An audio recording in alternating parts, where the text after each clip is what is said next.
Death of Ivan Ilyich by Leo Tolstoy. Chapter 1. During an interval in the Melvinsky trial in the large building of the law courts, the members and public prosecutor met in Ivan Yegorovitch Shebek's private room, where the conversation turned on the celebrated Krasovsky case. Fyodor Vassilievich warmly maintained that it was not subject to their jurisdiction. Ivan Yegorovitch maintained the contrary, while Peter Ivanovitch, not having entered into the discussion at the start, took no part in it, but looked through the Gazette which had just been handed in. "Gentlemen," he said, "Ivan Ilyich has died." "You don't say so." "Here, read it yourself," replied Peter Ivanovitch, handing Fyodor Vassilievich the paper, still damp from the press.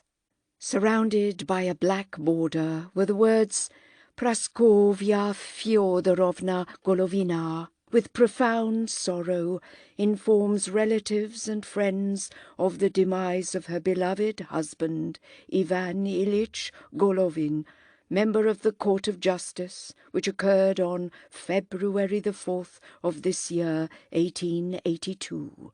The funeral will take place on Friday at 1 o'clock in the afternoon.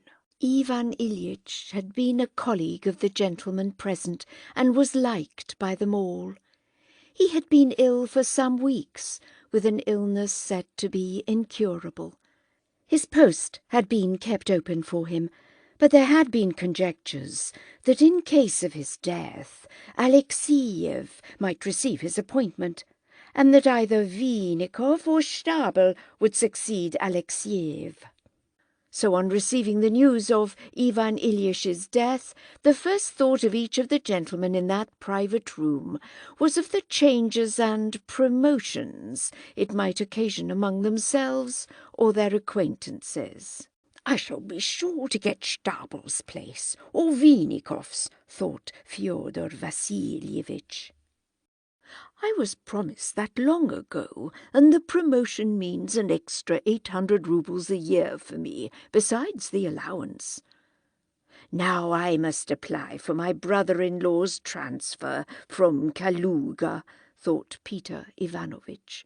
"My wife will be very glad, and then she won't be able to say that I never do anything for her relations." "I thought he would never leave his bed again," said Peter Ivanovitch aloud. "It's very sad." But what really was the matter with him? The doctors couldn't say. At least they could, but each of them said something different. When last I saw him, I thought he was getting better, and I haven't been to see him since the holidays. I always meant to go. Had he any property? I think his wife had a little, but something quite trifling. We shall have to go to see her, but they live so terribly far away." "Far away from you, you mean? Everything's far away from your place." "You see, he never can forgive my living on the other side of the river," said Peter Ivanovitch, smiling at Shebek. Then, still talking of the distances between different parts of the city, they returned to the court. Besides considerations as to the possible transfers and promotions likely to result from Ivan Ilyitch's death, the mere fact of the death of a near acquaintance aroused, as usual, in all who heard of it, the complacent feeling that it is he who is dead and not I. Each one thought or felt, "Well, he's dead, but I'm alive." But the more intimate of Ivan Ilyitch's acquaintances, his so-called friends, could not help thinking also that they would now have to fulfill the very tiresome demands of propriety by attending the funeral service and paying a visit of condolence to the widow. Fyodor Vassilievich and Peter Ivanovitch had been his nearest acquaintances. Peter Ivanovitch had studied law with Ivan Ilyich and had considered himself to be under obligations to him. Having told his wife at dinner-time of Ivan Ilyitch's death, and of his conjecture that it might be possible to get her brother transferred to their circuit, Peter Ivanovitch sacrificed his usual nap, put on his evening clothes, and drove to Ivan Ilyitch's house. At the entrance stood a carriage and 2 cabs. Leaning against the wall in the hall downstairs near the cloak-stand was a coffin lid covered with cloth of gold, ornamented with gold cord and tassels that had been polished up with metal powder. 2 ladies in black were taking off their fur cloaks. Peter Ivanovitch recognized one of them as Ivan Ilyitch's sister, but the other was a stranger to him. His colleague Schwartz was just coming downstairs, but on seeing Peter Ivanovitch enter, he stopped and winked at him, as if to say, "Ivan Ilyich has made a mess of things not like you and me." Schwartz's face, with his Piccadilly whiskers and his slim figure in evening dress, had as usual an air of elegant solemnity, which contrasted with the playfulness of his character, and had a special piquancy here, or so it seemed to Peter Ivanovitch. Peter Ivanovitch allowed the ladies to precede him and slowly followed them upstairs. Schwartz did not come down, but remained where he was, and Peter Ivanovitch understood that he wanted to arrange where they should play bridge that evening. The ladies went upstairs to the widow's room, and Schwartz, with seriously compressed lips, but a playful look in his eyes, indicated by a twist of his eyebrows the room to the right where the body lay. Peter Ivanovitch, like everyone else on such occasions, entered feeling uncertain what he would have to do. All he knew was that at such times it is always safe to cross oneself, but he was not quite sure whether one should make obeisances while doing so. He therefore adopted a middle course. On entering the room, he began crossing himself, and made a slight movement resembling a bow. At the same time, as far as the motion of his head and arm allowed, he surveyed the room. 2 young men, apparently nephews, one of whom was a high school pupil, were leaving the room, crossing themselves as they did so. An old woman was standing motionless, and a lady with strangely arched eyebrows was saying something to her in a whisper. A vigorous, resolute church reader in a frock coat was reading something in a loud voice, with an expression that precluded any contradiction. The butler's assistant, Gerasim, stepping lightly in front of Peter Ivanovitch, was strewing something on the floor. Noticing this, Peter Ivanovitch was immediately aware of a faint odour of a decomposing body.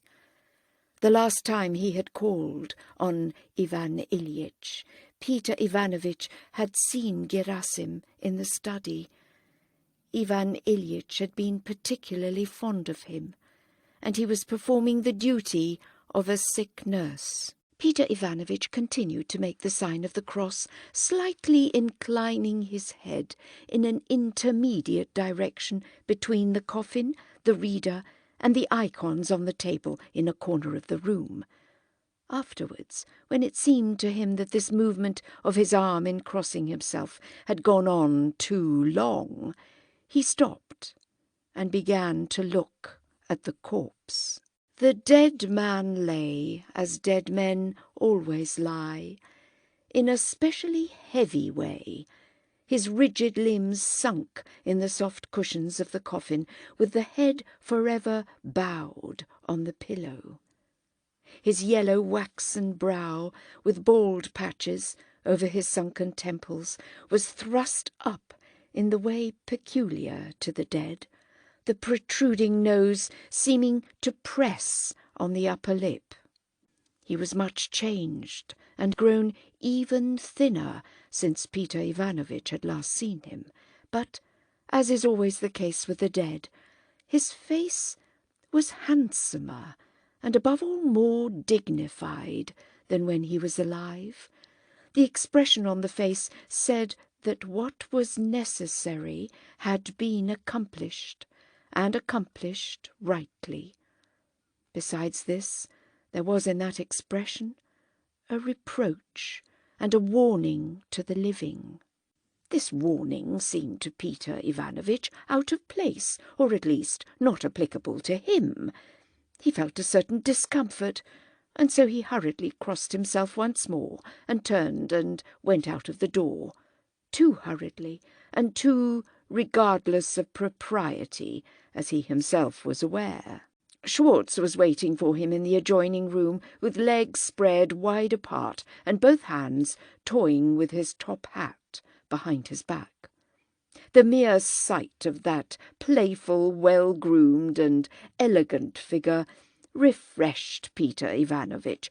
He felt that Schwartz was above all these happenings and would not surrender to any depressing influences. His very look said that this incident of a church service for Ivan Ilyich could not be a sufficient reason for infringing the order of the session. In other words, that it would certainly not prevent his unwrapping a new pack of cards and shuffling them that evening, while a footman placed fresh candles on the table. In fact, that there was no reason for supposing that this incident would hinder their spending the evening agreeably. Indeed, he said this in a whisper as Peter Ivanovitch passed him, proposing that they should meet for a game at Fyodor Vasilyevich's. But apparently Peter Ivanovitch was not destined to play bridge that evening. Praskovya Fyodorovna, a short, fat woman, who, despite all efforts to the contrary, had continued to broaden steadily from her shoulders downward, and who had the same extraordinarily arched eyebrows as the lady who had been standing by the coffin. Dressed all in black, her head covered with lace, came out of her own room with some other ladies, conducted them to the room where the dead body lay, and said, "The service will begin immediately. Please go in." Schwartz, making an indefinite bow, stood still, evidently neither accepting nor declining this invitation. Praskovya Fyodorovna, recognizing Peter Ivanovitch, sighed, went close up to him, took his hand, and said, "I know you're a true friend to Ivan Ilyich," and looked at him, awaiting some suitable response. And Peter Ivanovitch knew that just as it had been the right thing to cross himself in that room, so what he had to do here was to press her hand, sigh, and say, "Believe me." So he did all this, and as he did it felt that the desired result had been achieved, that both he and she were touched. "Come with me. I want to speak to you before it begins," said the widow. "Give me your arm." Peter Ivanovitch gave her his arm, and they went to the inner rooms, passing Schwartz, who winked at Peter Ivanovitch compassionately. "That does for our bridge. Don's object if we find another player. Perhaps you can cut in when you do escape," said his playful look. Peter Ivanovitch sighed still more deeply and despondently, and Praskovya Fyodorovna pressed his arm gratefully. When they reached the drawing-room, upholstered in pink cretonne and lighted by a dim lamp, they sat down at the table, she on a sofa and Peter Ivanovitch on a low pouf, the springs of which yielded spasmodically under his weight. Praskovya Fyodorovna had been on the point of warning him to take another seat, but felt that such a warning was out of keeping with her present condition, and so changed her mind. As he sat down on the poof, Peter Ivanovich recalled how Ivan Ilyich had arranged this room and had consulted him regarding this pink cretonne with green leaves. The whole room was full of furniture and knick-knacks, and on her way to the sofa the lace of the widow's black shawl caught on the edge of the table. Peter Ivanovich rose to detach it, and the springs of the poof, relieved of his weight, rose also and gave him a push. The widow began detaching her shawl herself, and Peter Ivanovich again sat down, suppressing the rebellious springs of the poof under him. But the widow had not quite freed herself, and Peter Ivanovich got up again, and again the poof rebelled and even creaked. When this was all over, she took out a clean cambric handkerchief and began to weep. The episode with the shawl and the struggle with the poof had cooled Peter Ivanovich's emotions, and he sat there with a sullen look on his face. This awkward situation was interrupted by Sokolov, Ivan Ilyitch's butler, who came to report that the plot in the cemetery that Praskovya Fyodorovna had chosen would cost 200 roubles. She stopped weeping, and looking at Peter Ivanovich with the air of a victim, remarked in French that it was very hard for her. Peter Ivanovich made a silent gesture, signifying his full conviction that it must indeed be so. "Please smoke," she said, in a magnanimous yet crushed voice, and turned to discuss with Sokolov the price of the plot for the grave. Peter Ivanovich, while lighting his cigarette, heard her inquire very circumstantially into the prices of different plots in the cemetery, and finally decide which she would take. When that was done, she gave instructions about engaging the choir. Sokolov then left the room. "I look after everything myself," she told Peter Ivanovich, shifting the albums about that lay on the table, and noticing that it was endangered by his cigarette ash, she immediately passed him an ashtray, saying, "I consider it an affectation to say that my grief prevents my attending to practical affairs. On the contrary, if anything can, I won't say console me, but distract me, it is seeing to everything concerning him." She again took out her handkerchief, as if preparing to cry, but suddenly, as if mastering her feeling, she shook herself and began to speak calmly. "But there is something I want to talk to you about." Peter Ivanovich bowed, keeping control of the springs of the poof, which immediately began quivering under him. "He suffered terribly the last few days." "Did he?" said Peter Ivanovich. "Oh, terribly! He screamed unceasingly. Not for minutes, but for hours. For the last 3 days he screamed incessantly. It was unendurable. I cannot understand how I bore it. You could hear him 3 rooms off. Oh, what I have suffered!" "Is it possible that he was conscious all that time?" asked Peter Ivanovich. "Yes," she whispered, "to the last moment. He took leave of us a quarter of an hour before he died, and asked us to take Volodya away." The thought of the suffering of this man he had known so intimately, first as a merry little boy, then as a schoolmate, and later as a grown-up colleague, suddenly struck Peter Ivanovich with horror, despite an unpleasant consciousness of his own and this woman's dissimulation. He again saw that brow and that nose pressing down on the lip, and felt afraid for himself. 3 days of frightful suffering and the death. Why, That might suddenly at any time happen to me, he thought, and for a moment felt terrified. But he did not himself know how. The customary reflection at once occurred to him that this had happened to Ivan Ilyich, and not to him, and that it should not and could not happen to him, and that to think that it could would be yielding to depression, which he ought not to do, as Schwartz's expression plainly showed.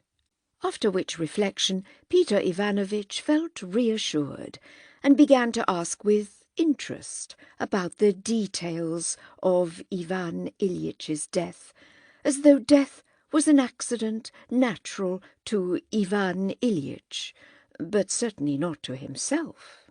After many details of the really dreadful physical sufferings Ivan Ilyich had endured, which details he learned only from the effect those sufferings had produced on Praskovya Fyodorovna's nerves, the widow apparently found it necessary to get to business. "Oh, Peter Ivanovitch, how hard it is! How terribly, terribly hard!" And she again began to weep. Peter Ivanovitch sighed and waited for her to finish blowing her nose. When she had done so, he said, "Believe me," and she again began talking and brought out what was evidently her chief concern with him, namely, to question him as to how she could obtain a grant of money from the government on the occasion of her husband's death. She made it appear that she was asking Peter Ivanovitch's advice about her pension, but he soon saw that she already knew about that to the minutest detail, more even than he did himself. She knew how much could be got out of the government in consequence of her husband's death, but wanted to find out whether she could not possibly extract something more. Peter Ivanovitch tried to think of some means of doing so, but after reflecting for a while and, out of propriety, condemning the government for its niggardliness, he said he thought that nothing more could be got. Then she sighed and evidently began to devise means of getting rid of her visitor. Noticing this, he put out his cigarette, rose, pressed her hand, and went out into the ante-room. In the dining-room, where the clock stood that Ivan Ilyich had liked so much and had bought at an antique shop, Peter Ivanovitch met a priest and a few acquaintances who had come to attend the service, and he recognized Ivan Ilyitch's daughter, a handsome young woman. She was in black, and her slim figure appeared slimmer than ever.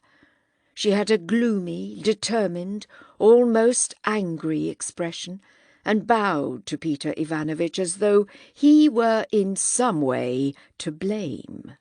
Behind her, with the same offended look, stood a wealthy young man and examining magistrate, whom Peter Ivanovitch also knew, and who was her fiancé, as he had heard. He bowed mournfully to them, and was about to pass into the death-chamber, when from under the stairs appeared the figure of Ivan Ilyitch's schoolboy son, who was extremely like his father. He seemed a little Ivan Ilyich, such as Peter Ivanovitch remembered when they studied law together. His tear-stained eyes had in them the look that is seen in the eyes of boys of 13 or 14 who are not pure-minded. When he saw Peter Ivanovitch, he scowled morosely and shamefacedly. Peter Ivanovitch nodded to him and entered the death-chamber. The service began. Candles, groans, incense, tears and sobs.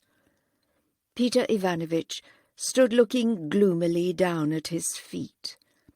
He did not look once at the dead man, did not yield to any depressing influence, and was one of the first to leave the room. There was no one in the ante-room, but Gerasim darted out of the dead man's room, rummaged with his strong hands among the fur coats to find Peter Ivanovitch's, and helped him on with it. "Well, friend Gerasim," said Peter Ivanovitch, so as to say something, "it's a sad affair, isn't it?" "It's God's will. We shall all come to it some day," said Gerasim, displaying his teeth, the even white teeth of a healthy peasant. And, like a man in the thick of urgent work, he briskly opened the front door, called the coachman, helped Peter Ivanovitch into the sledge, and sprang back to the porch, as if in readiness for what he had to do next. Peter Ivanovitch found the fresh air particularly pleasant after the smell of incense, the dead body, and carbolic acid. "Where to, sir?" asked the coachman. "It's not too late even now. I'll call round on Fyodor Vassilievitch." He accordingly drove there and found them just finishing the first rubber, so that it was quite convenient for him to cut in. Chapter 2. Ivan Ilyitch's life had been most simple and most ordinary, and therefore most terrible. He had been a member of the Court of Justice and died at the age of 45. His father had been an official who, after serving in various ministries and departments in Petersburg, had made the sort of career which brings men to positions from which, by reason of their long service, they cannot be dismissed, though they are obviously unfit to hold any responsible position, and for whom, therefore, posts are specially created, which, though fictitious, carry salaries of from 6,000 to 10,000 roubles that are not fictitious, and in receipt of which they live on to a great age. Such was the Privy Councillor and superfluous member of various superfluous institutions, Ilya Yefimovitch Golovin. He had 3 sons, of whom Ivan Ilyich was the second.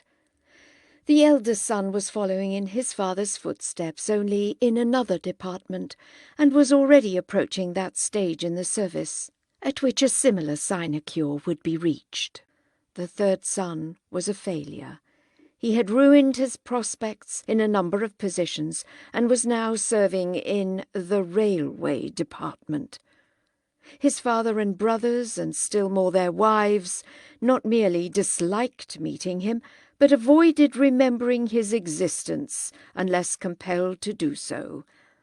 His sister had married Baron Greff, a Petersburg official of her father's type.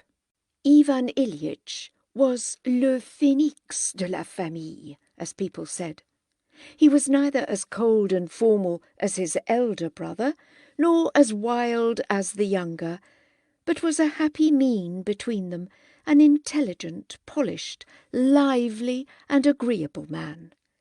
He had studied with his younger brother at the School of Law, but the latter had failed to complete the course and was expelled when he was in the 5th class. Ivan Ilyich finished the course well.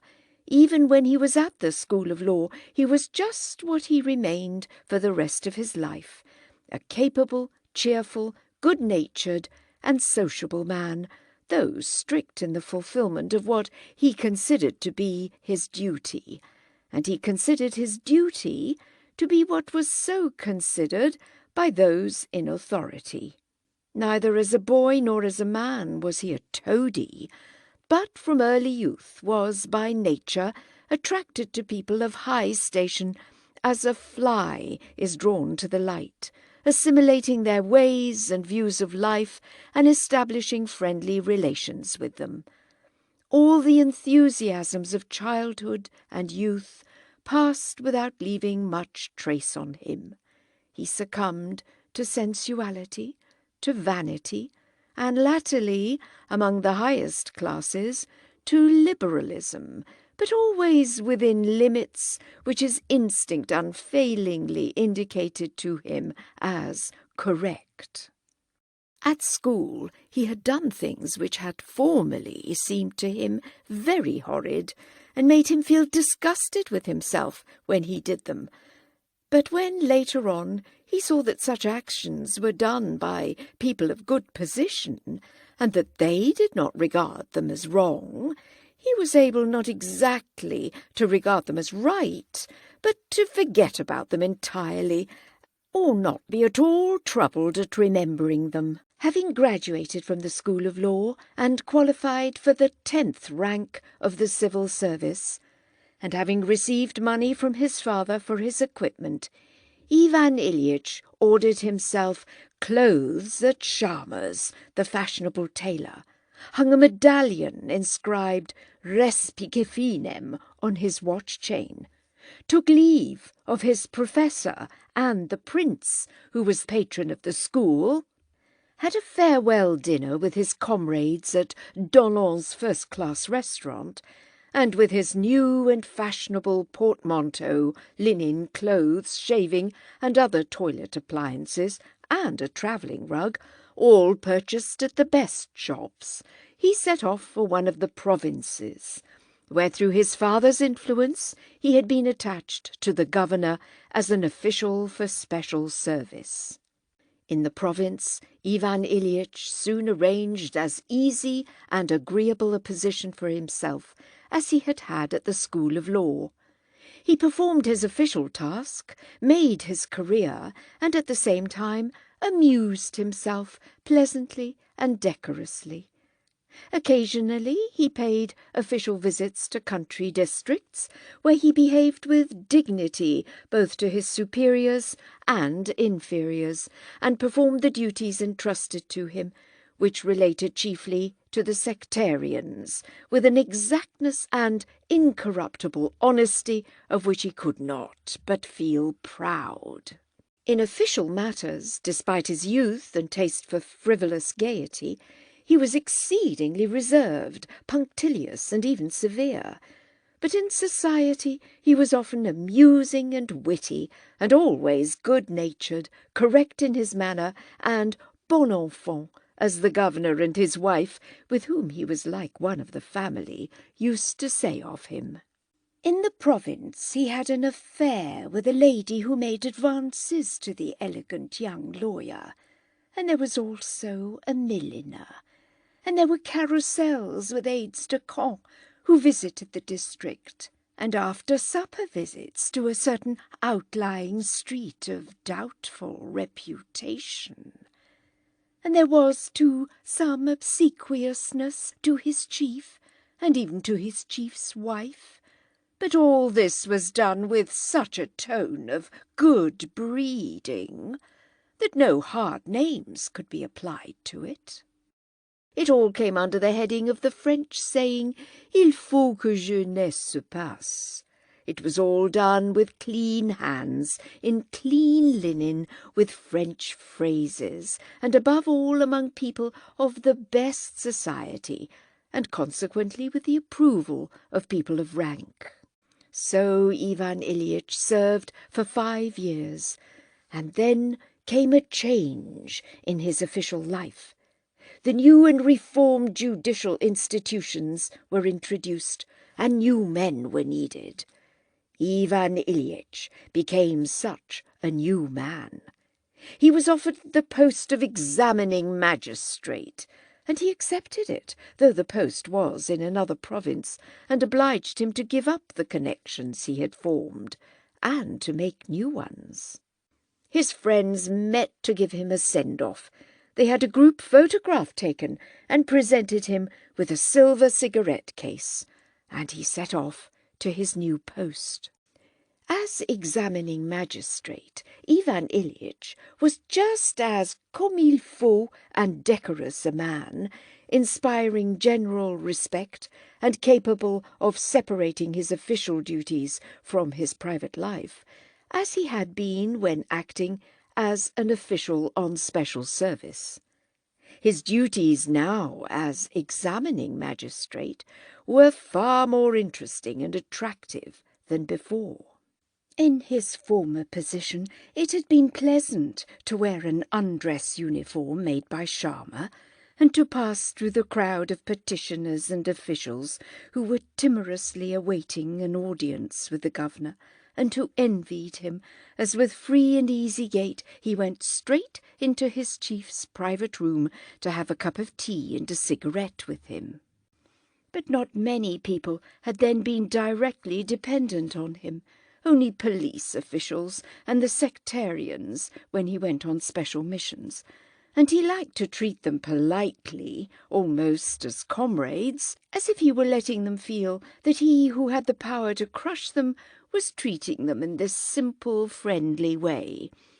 There were then but few such people. But now, as an examining magistrate, Ivan Ilyich felt that everyone, without exception, even the most important and self-satisfied, was in his power, and that he need only write a few words on a sheet of paper with a certain heading, and this or that important self-satisfied person would be brought before him in the role of an accused person or a witness, and if he did not choose to allow him to sit down, would have to stand before him and answer his questions. Ivan Ilyich never abused his power. He tried, on the contrary, to soften its expression, but the consciousness of it and the possibility of softening its effect supplied the chief interest and attraction of his office. In his work itself, especially in his examinations, he very soon acquired a method of eliminating all considerations irrelevant to the legal aspect of the case, and reducing even the most complicated case to a form in which it would be presented on paper only in its externals, completely excluding his personal opinion of the matter, while above all observing every prescribed formality. The work was new, and Ivan Ilyich was one of the first men to apply the new code of 1864. On taking up the post of examining magistrate in a new town, he made new acquaintances and connections, placed himself on a new footing, and assumed a somewhat different tone. He took up an attitude of rather dignified aloofness towards the provincial authorities, but picked out the best circle of legal gentlemen and wealthy gentry living in the town, and assumed a tone of slight dissatisfaction with the government, of moderate liberalism, and of enlightened citizenship. At the same time, without at all altering the elegance of his toilet, he ceased shaving his chin and allowed his beard to grow as it pleased. Ivan Ilyich settled down very pleasantly in this new town. The society there, which inclined towards opposition to the governor, was friendly. His salary was larger, and he began to play vint, which he found added not a little to the pleasure of life, for he had a capacity for cards, played good-humouredly, and calculated rapidly and astutely, so that he usually won. After living there for 2 years, he met his future wife, Praskovya Fyodorovna Michel, who was the most attractive, clever, and brilliant girl of the set in which he moved. And among other amusements and relaxations from his labours as examining magistrate, Ivan Ilyich established light and playful relations with her. While he had been an official on special service, he had been accustomed to dance, but now, as an examining magistrate, it was exceptional for him to do so. If he danced now, he did it as if to show that though he served under the reformed order of things and had reached the 5th official rank, yet when it came to dancing he could do it better than most people. So at the end of an evening He sometimes danced with Praskovya Fyodorovna, and it was chiefly during these dances that he captivated her. She fell in love with him. Ivan Ilyich had at first no definite intention of marrying, but when the girl fell in love with him, he said to himself, "Really, why shouldn't I marry?" Praskovya Fyodorovna came of a good family, was not bad-looking, and had some little property. Ivan Ilyich might have aspired to a more brilliant match, but even this was good. He had his salary, and she, he hoped, would have an equal income. She was well connected, and was a sweet, pretty, and thoroughly correct young woman. To say that Ivan Ilyich married because he fell in love with Praskovya Fyodorovna and found that she sympathized with his views of life would be as incorrect as to say that he married because his social circle approved of the match. He was swayed by both these considerations.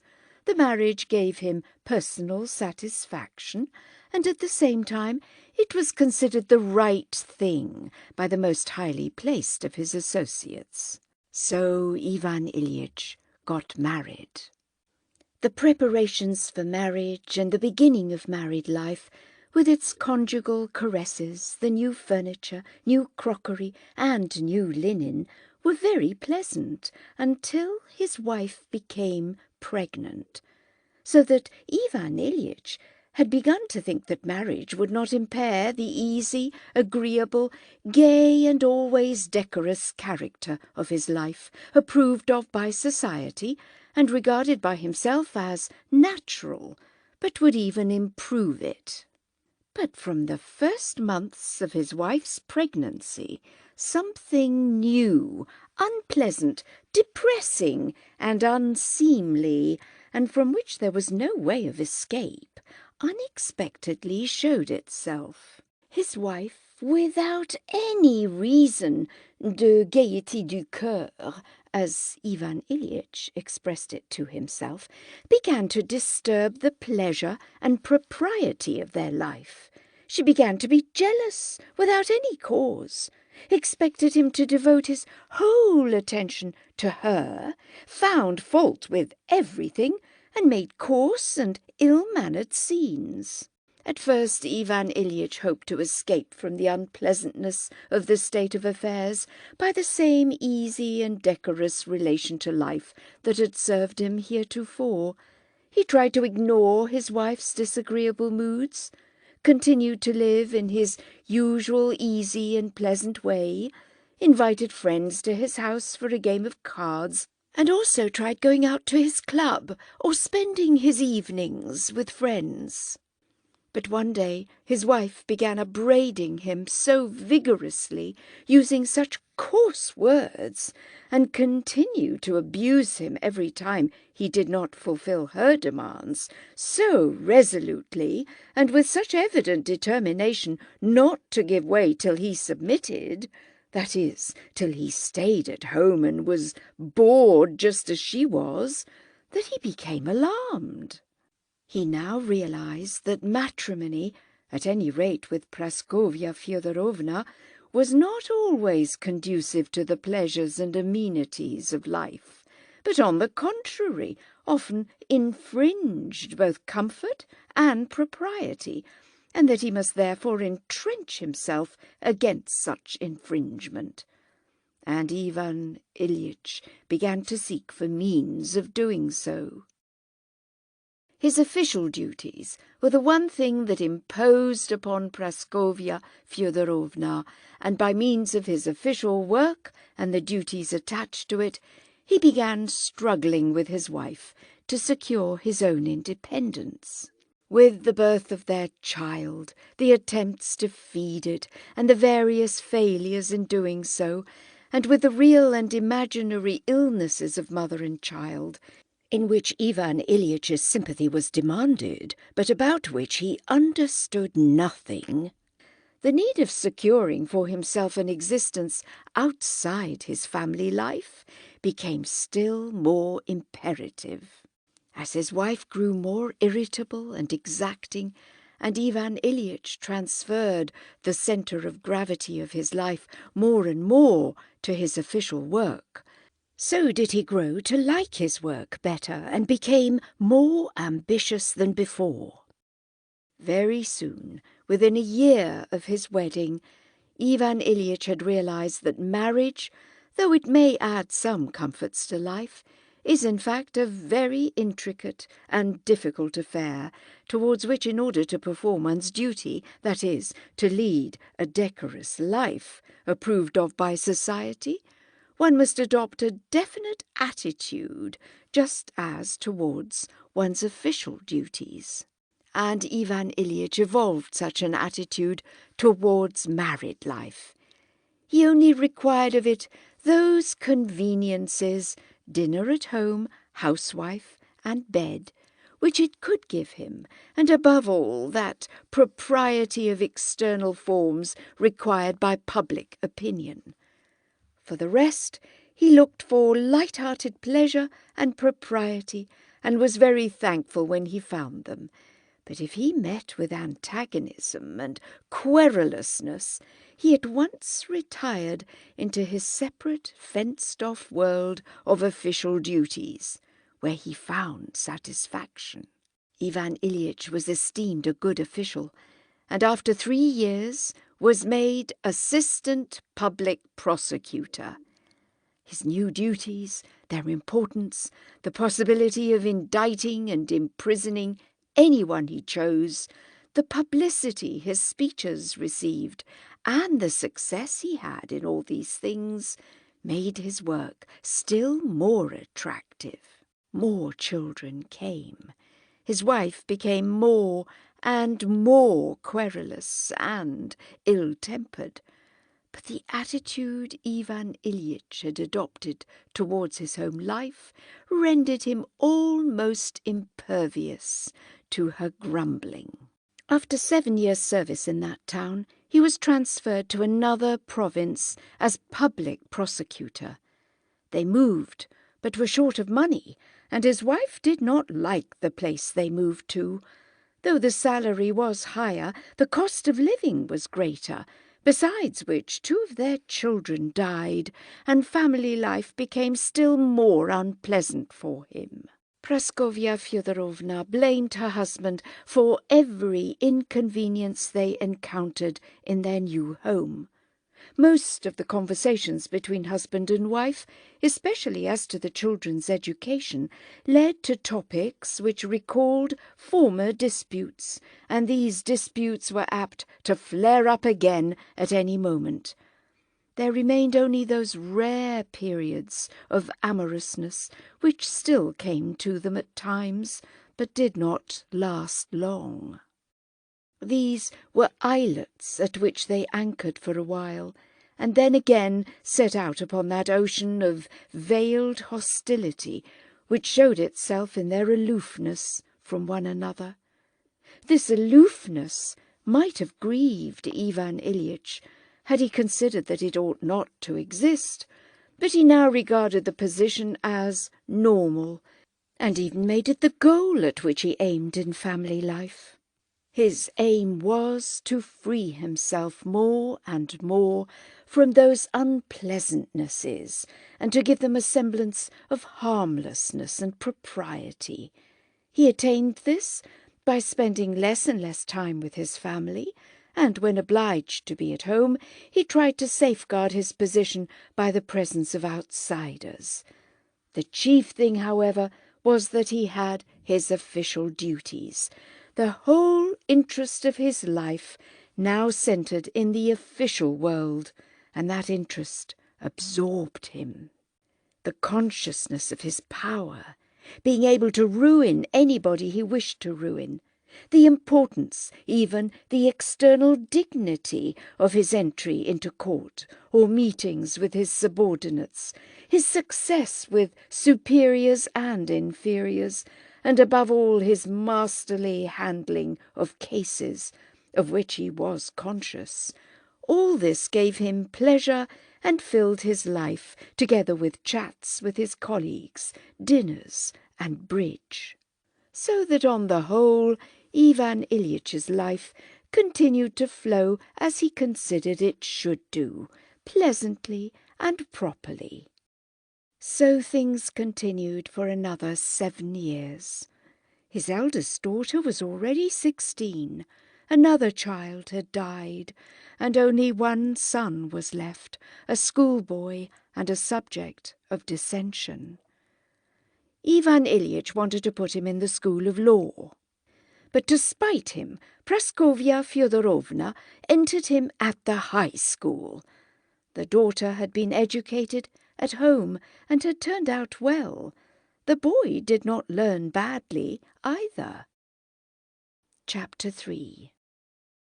So Ivan Ilyich lived for 17 years after his marriage.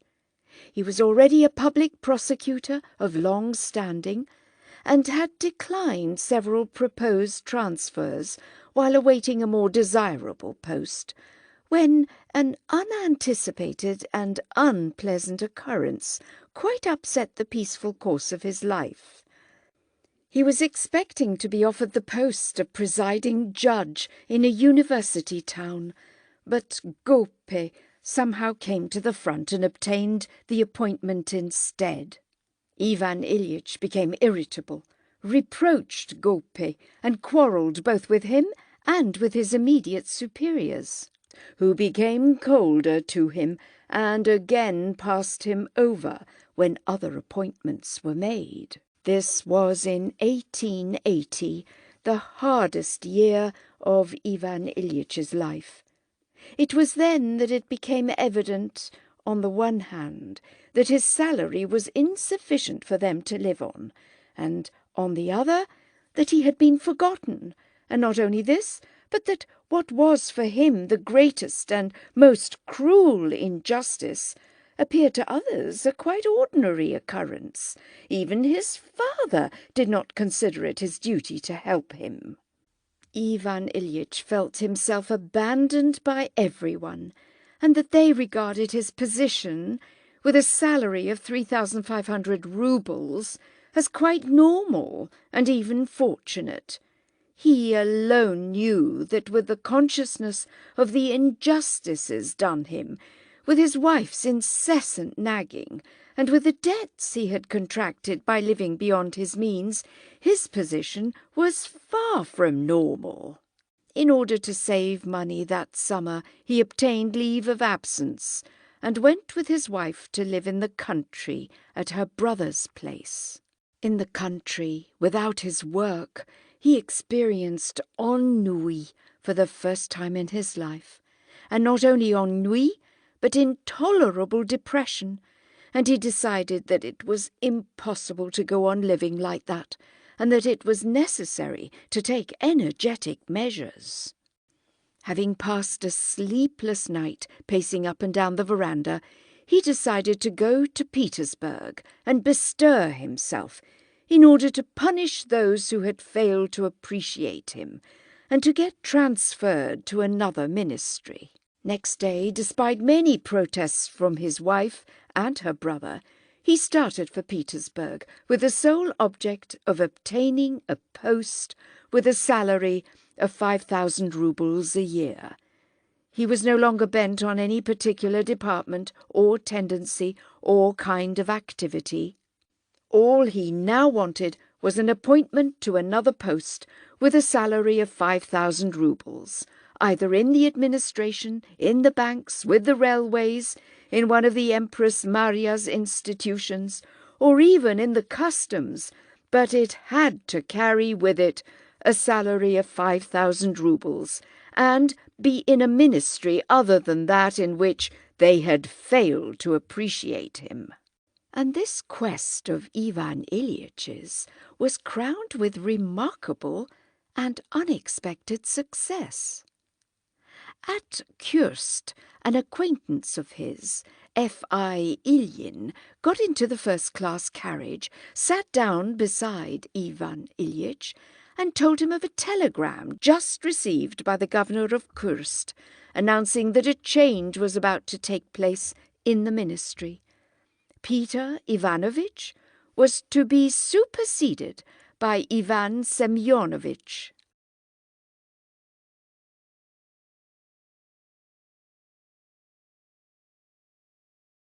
The proposed change, apart from its significance for Russia, had a special significance for Ivan Ilyich, because by bringing forward a new man, Peter Petrovich, and consequently his friend Zakhar Ivanovich, it was highly favourable for Ivan Ilyich, since Zakhar Ivanovich was a friend and colleague of his. In Moscow this news was confirmed, and on reaching Petersburg, Ivan Ilyich found Zakhar Ivanovich and received a definite promise of an appointment in his former Department of Justice. A week later, he telegraphed to his wife, "Zakhar in Miller's place. I shall receive appointment on presentation of report." Thanks to this change of personnel, Ivan Ilyich had unexpectedly obtained an appointment in his former ministry, which placed him 2 states above his former colleagues, besides giving him 5,000 roubles salary and 3,500 roubles for expenses connected with his removal. All his ill humour towards his former enemies and the whole department vanished, and Ivan Ilyich was completely happy. He returned to the country more cheerful and contented than he had been for a long time. Praskovya Fyodorovna also cheered up, and a truce was arranged between them. Ivan Ilyich told of how he had been feted by everybody in Petersburg, how all those who had been his enemies were put to shame, and now fawned on him, how envious they were of his appointment, and how much everybody in Petersburg had liked him. Praskovya Fyodorovna listened to all this and appeared to believe it. She did not contradict anything, but only made plans for their life in the town to which they were going. Ivan Ilyich saw with delight that these plans were his plans, that he and his wife agreed, and that, after a stumble, his life was regaining its due and natural character of pleasant light-heartedness and decorum. Ivan Ilyich had come back for a short time only, for he had to take up his new duties on the 10th of September. Moreover, he needed time to settle into the new place, to move all his belongings from the province, and to buy and order many additional things. In a word, to make such arrangements as he had resolved on, which were almost exactly what Praskovya Fyodorovna too had decided on. Now that everything had happened so fortunately, and that he and his wife were at one in their aims, and moreover saw so little of one another, they got on together better than they had done since the first years of marriage.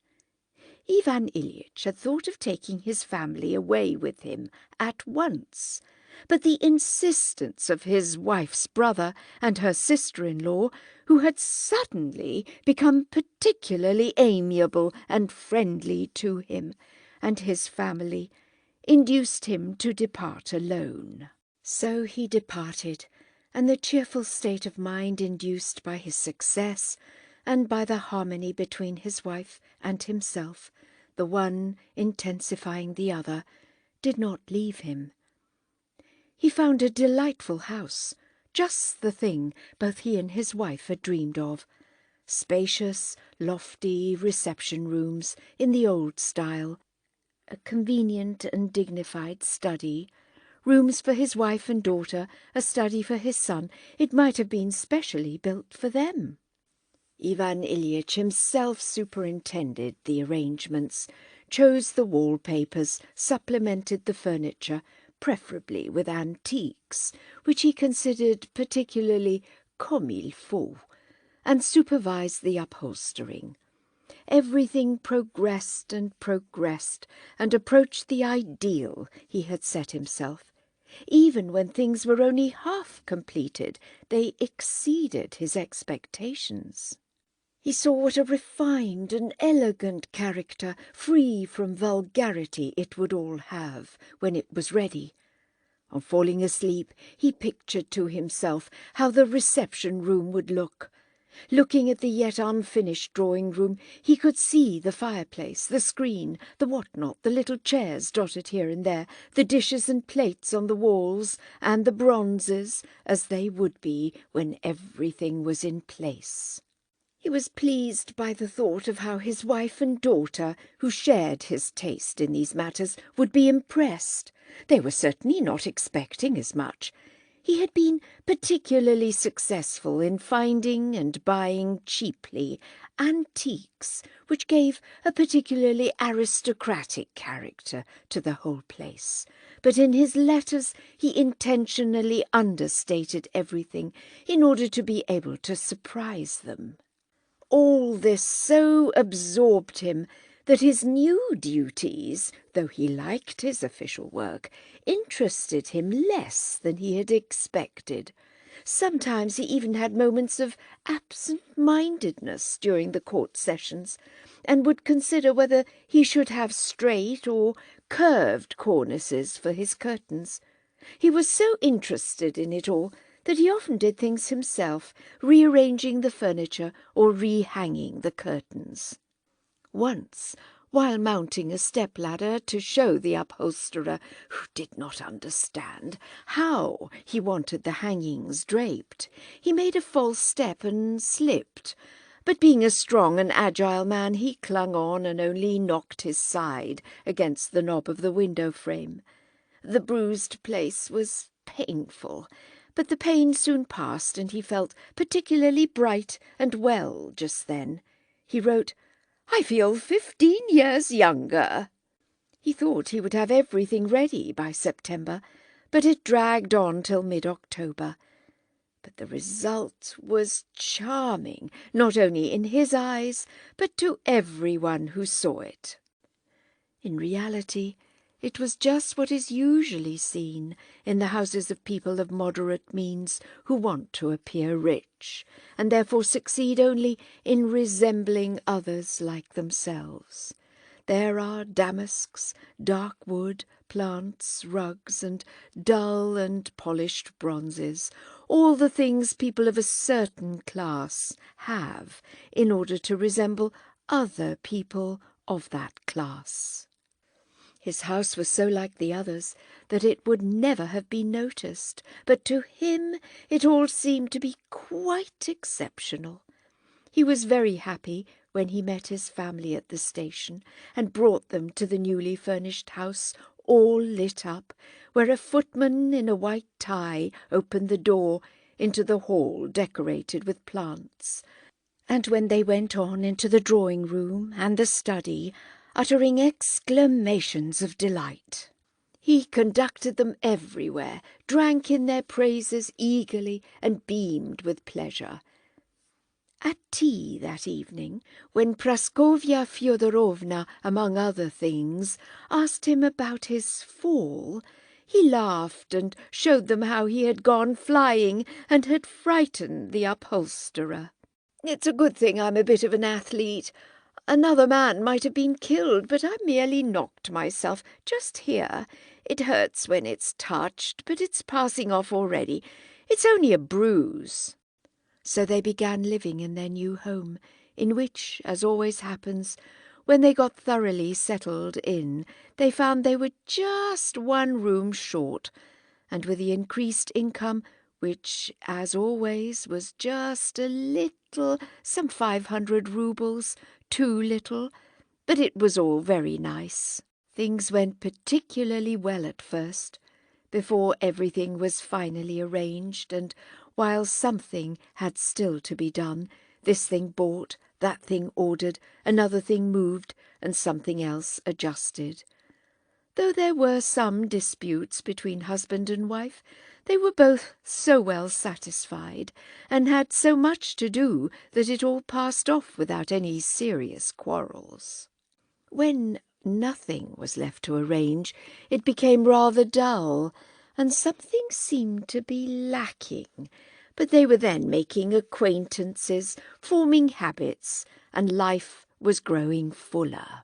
Ivan Ilyich spent his mornings at the law court and came home to dinner, and at first he was generally in a good humour, though he occasionally became irritable just on account of his house. Every spot on the tablecloth or the upholstery, and every broken window blind string irritated him. He had devoted so much trouble to arranging it all that every disturbance of it distressed him. But on the whole his life ran its course as he believed life should do, easily, pleasantly, and decorously. He got up at 9, drank his coffee, read the paper, and then put on his undress uniform and went to the law courts. There the harness in which he worked had already been stretched to fit him, and he donned it without a hitch. Petitioners, inquiries at the Chancery itself, and the sittings, public and administrative.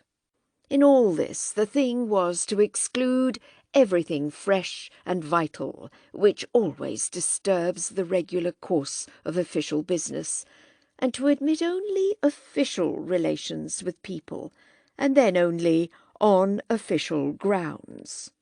A man would come, for instance, wanting some information.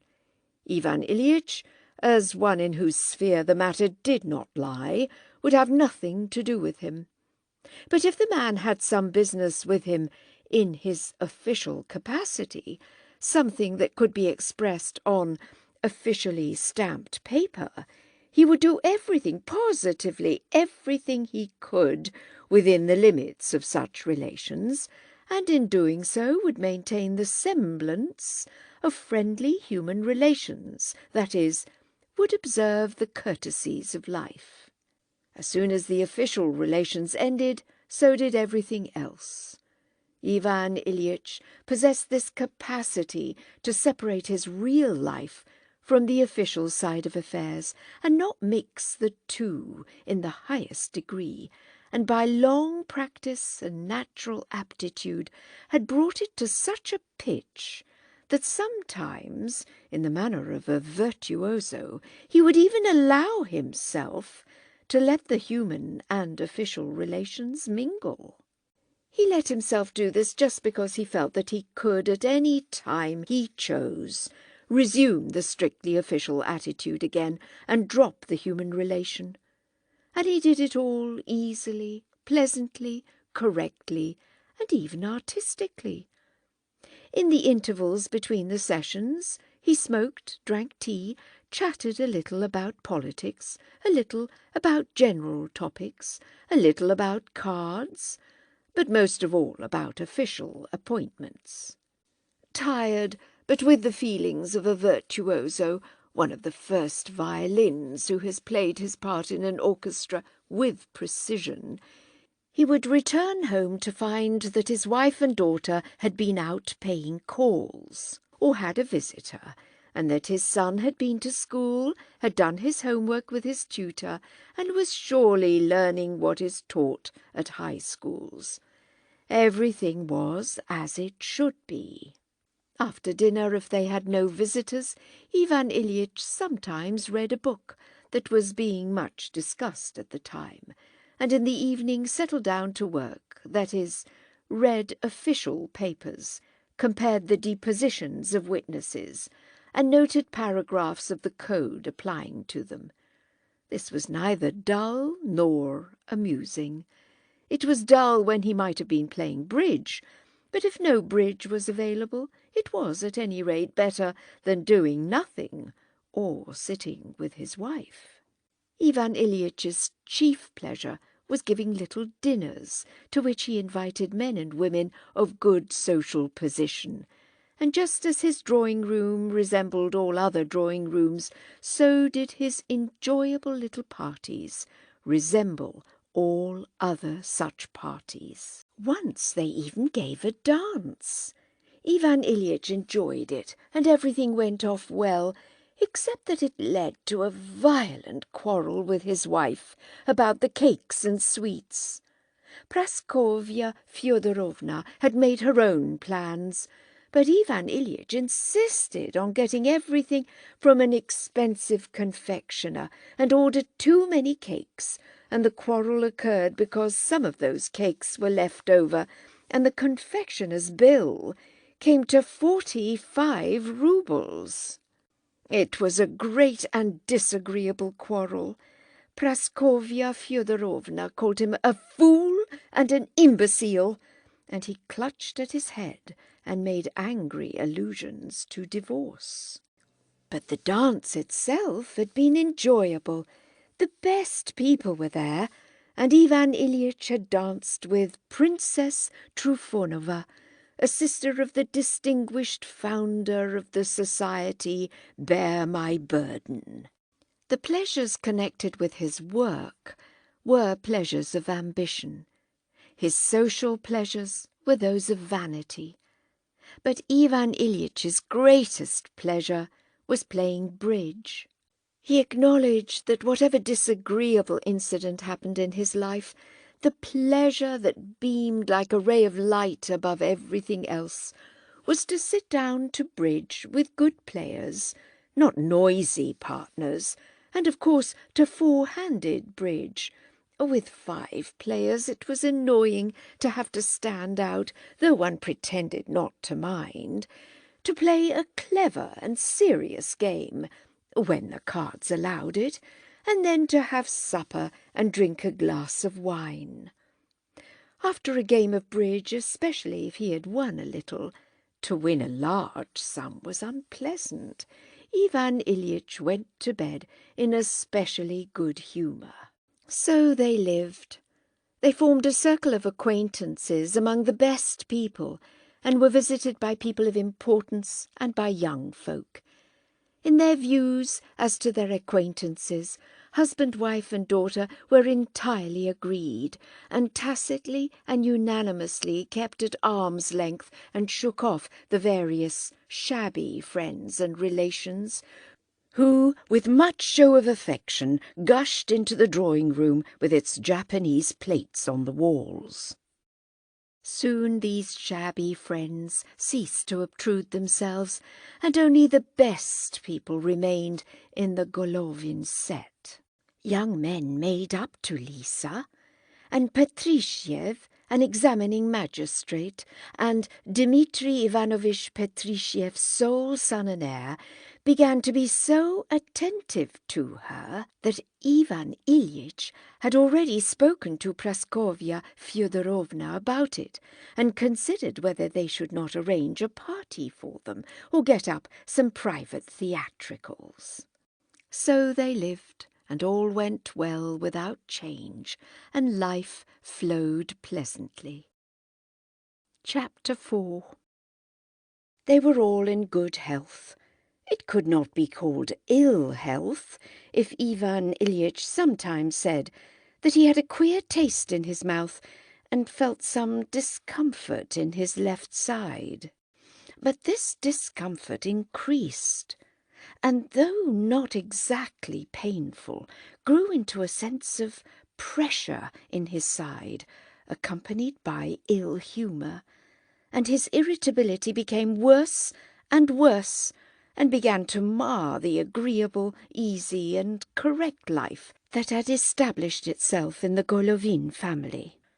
Quarrels between husband and wife became more and more frequent, and soon the ease and amenity disappeared, and even the decorum was barely maintained. Scenes again became frequent, and very few of those islets remained on which husband and wife could meet without an explosion. Praskovya Fyodorovna now had good reason to say that her husband's temper was trying. With characteristic exaggeration, She said he had always had a dreadful temper, and that it had needed all her good nature to put up with it for 20 years. It was true that now the quarrels were started by him. His bursts of temper always came just before dinner, often just as he began to eat his soup. Sometimes he noticed that a plate or dish was chipped, or the food was not right, or his son put his elbow on the table, or his daughter's hair was not done as he liked it, and for all this he blamed Praskovya Fyodorovna. At first she retorted and said disagreeable things to him, but once or twice he fell into such a rage at the beginning of dinner that she realized it was due to some physical derangement brought on by taking food, and so she restrained herself and did not answer, but only hurried to get the dinner over. She regarded this self-restraint as highly praiseworthy. Having come to the conclusion that her husband had a dreadful temper and made her life miserable, she began to feel sorry for herself, and the more she pitied herself, the more she hated her husband. She began to wish he would die, yet she did not want him to die, because then his salary would cease, and this irritated her against him still more. She considered herself dreadfully unhappy, just because not even his death could save her, and though she concealed her exasperation, that hidden exasperation of hers increased his irritation also. After one scene in which Ivan Ilyich had been particularly unfair, and after which he had said in explanation that he certainly was irritable, but that it was due to his not being well, she said that if he was ill it should be attended to, and insisted on his going to see a celebrated doctor. He went. Everything took place as he had expected, and as it always does. There was the usual waiting, and the important air assumed by the doctor, with which he was so familiar, resembling that which he himself assumed in court, and the sounding and listening, and the questions which called for answers that were foregone conclusions and were evidently unnecessary, and the look of importance which implied, "If only you put yourself in our hands, we will arrange everything. We know indubitably how it has to be done, always in the same way for everybody alike." It was all just as it was in the law courts. The doctor put on just the same air towards him as he himself put on towards an accused person.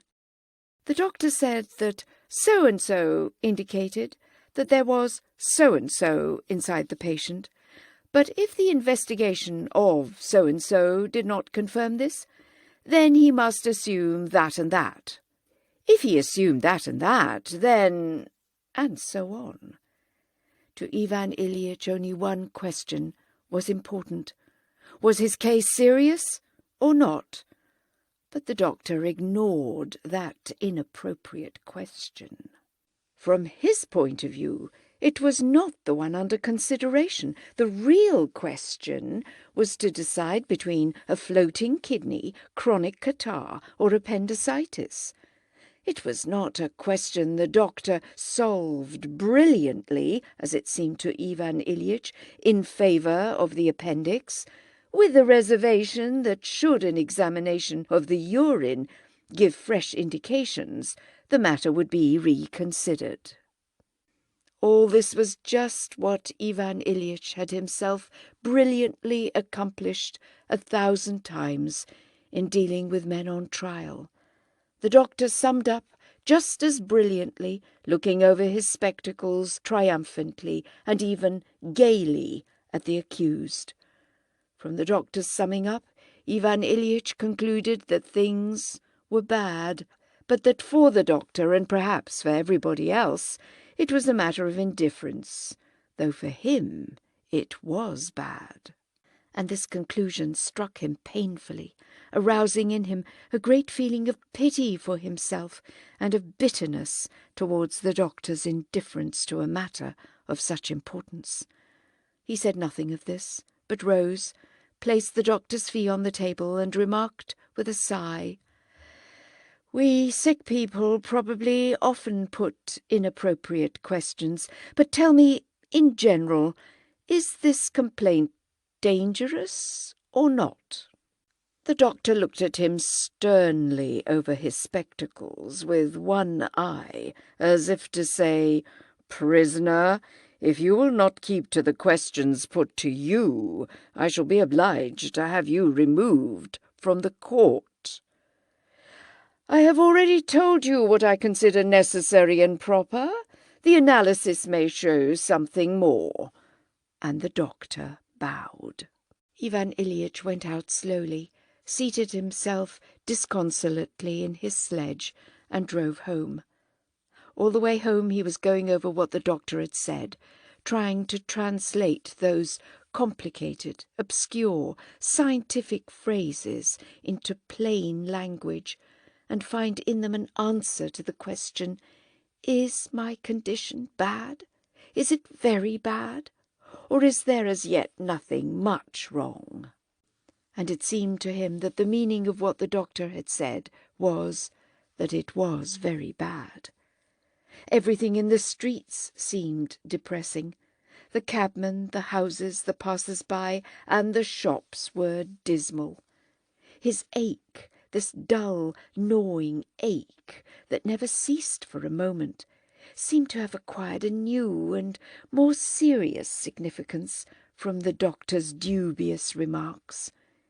Ivan Ilyich now watched it with a new and oppressive feeling. He reached home and began to tell his wife about it. She listened, but in the middle of his account his daughter came in with her hat on, ready to go out with her mother. She sat down reluctantly to listen to this tedious story, but could not stand it long, and her mother, too, did not hear him to the end. "Well, I'm very glad," she said. "Mind now to take your medicine regularly. Give me the prescription, and I'll send Gerasim to the chemist's." And she went to get ready to go out. While she was in the room, Ivan Ilyich had hardly taken time to breathe. But he sighed deeply when she left it. "Well," he thought, "perhaps it isn't so bad after all." He began taking his medicine and following the doctor's directions, which had been altered after the examination of the urine. But then it happened that there was a contradiction between the indications drawn from the examination of the urine and the symptoms that showed themselves.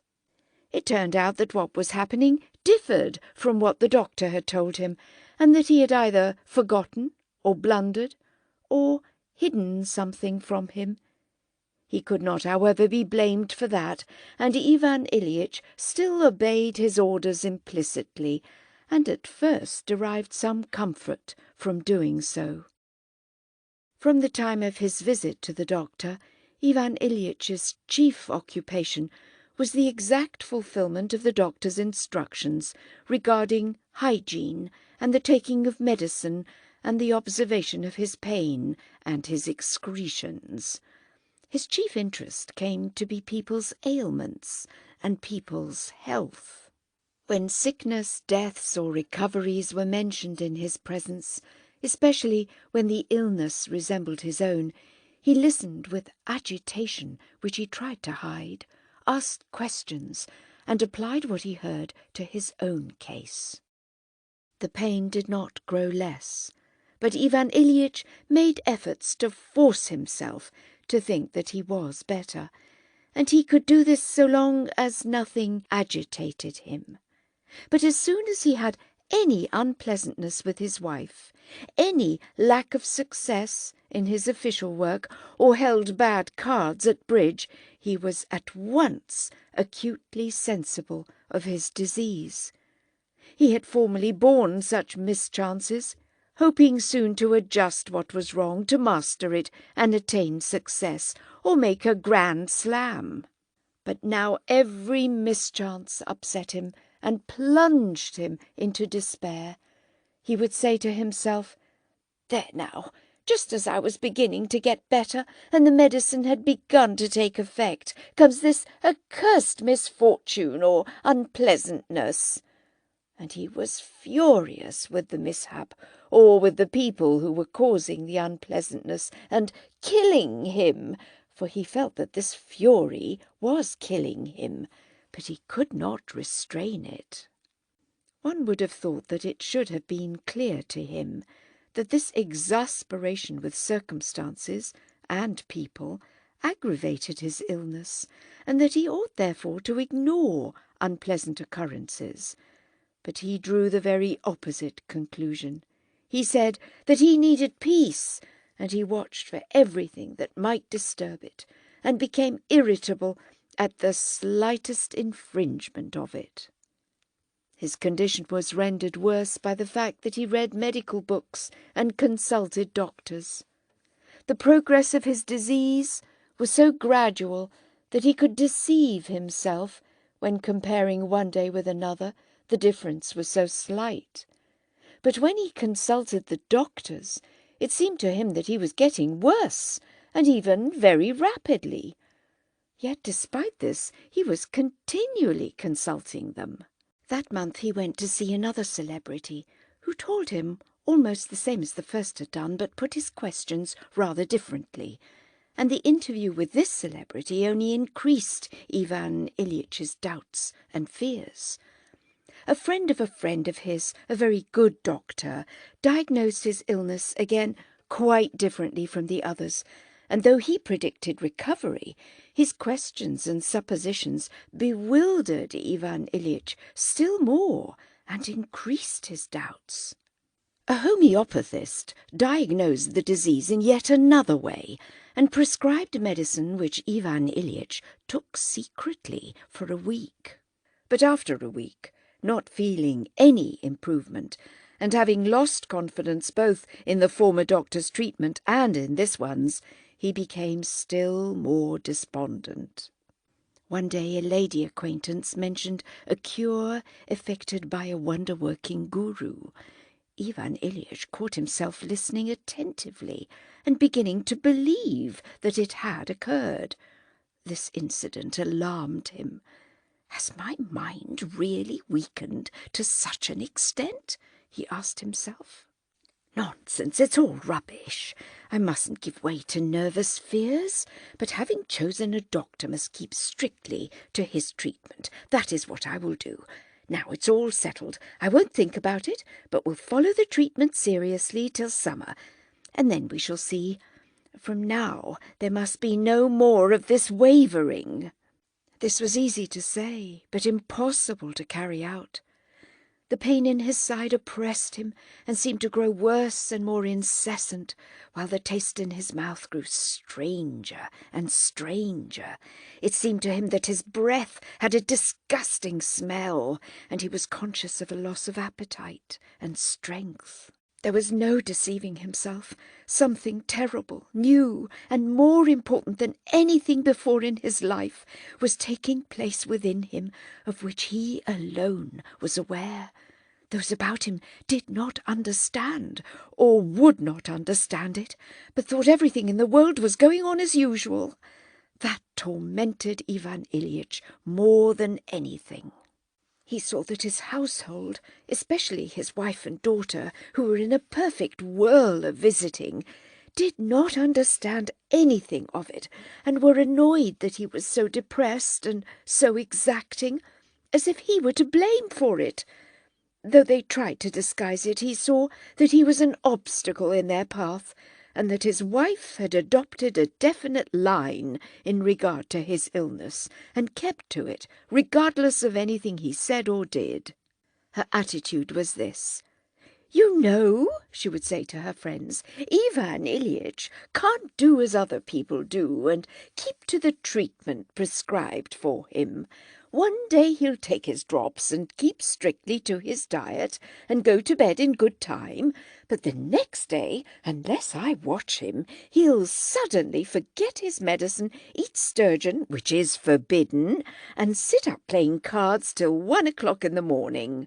"Oh, come, when was that?" Ivan Ilyich would ask in vexation. "Only once at Peter Ivanovitch's.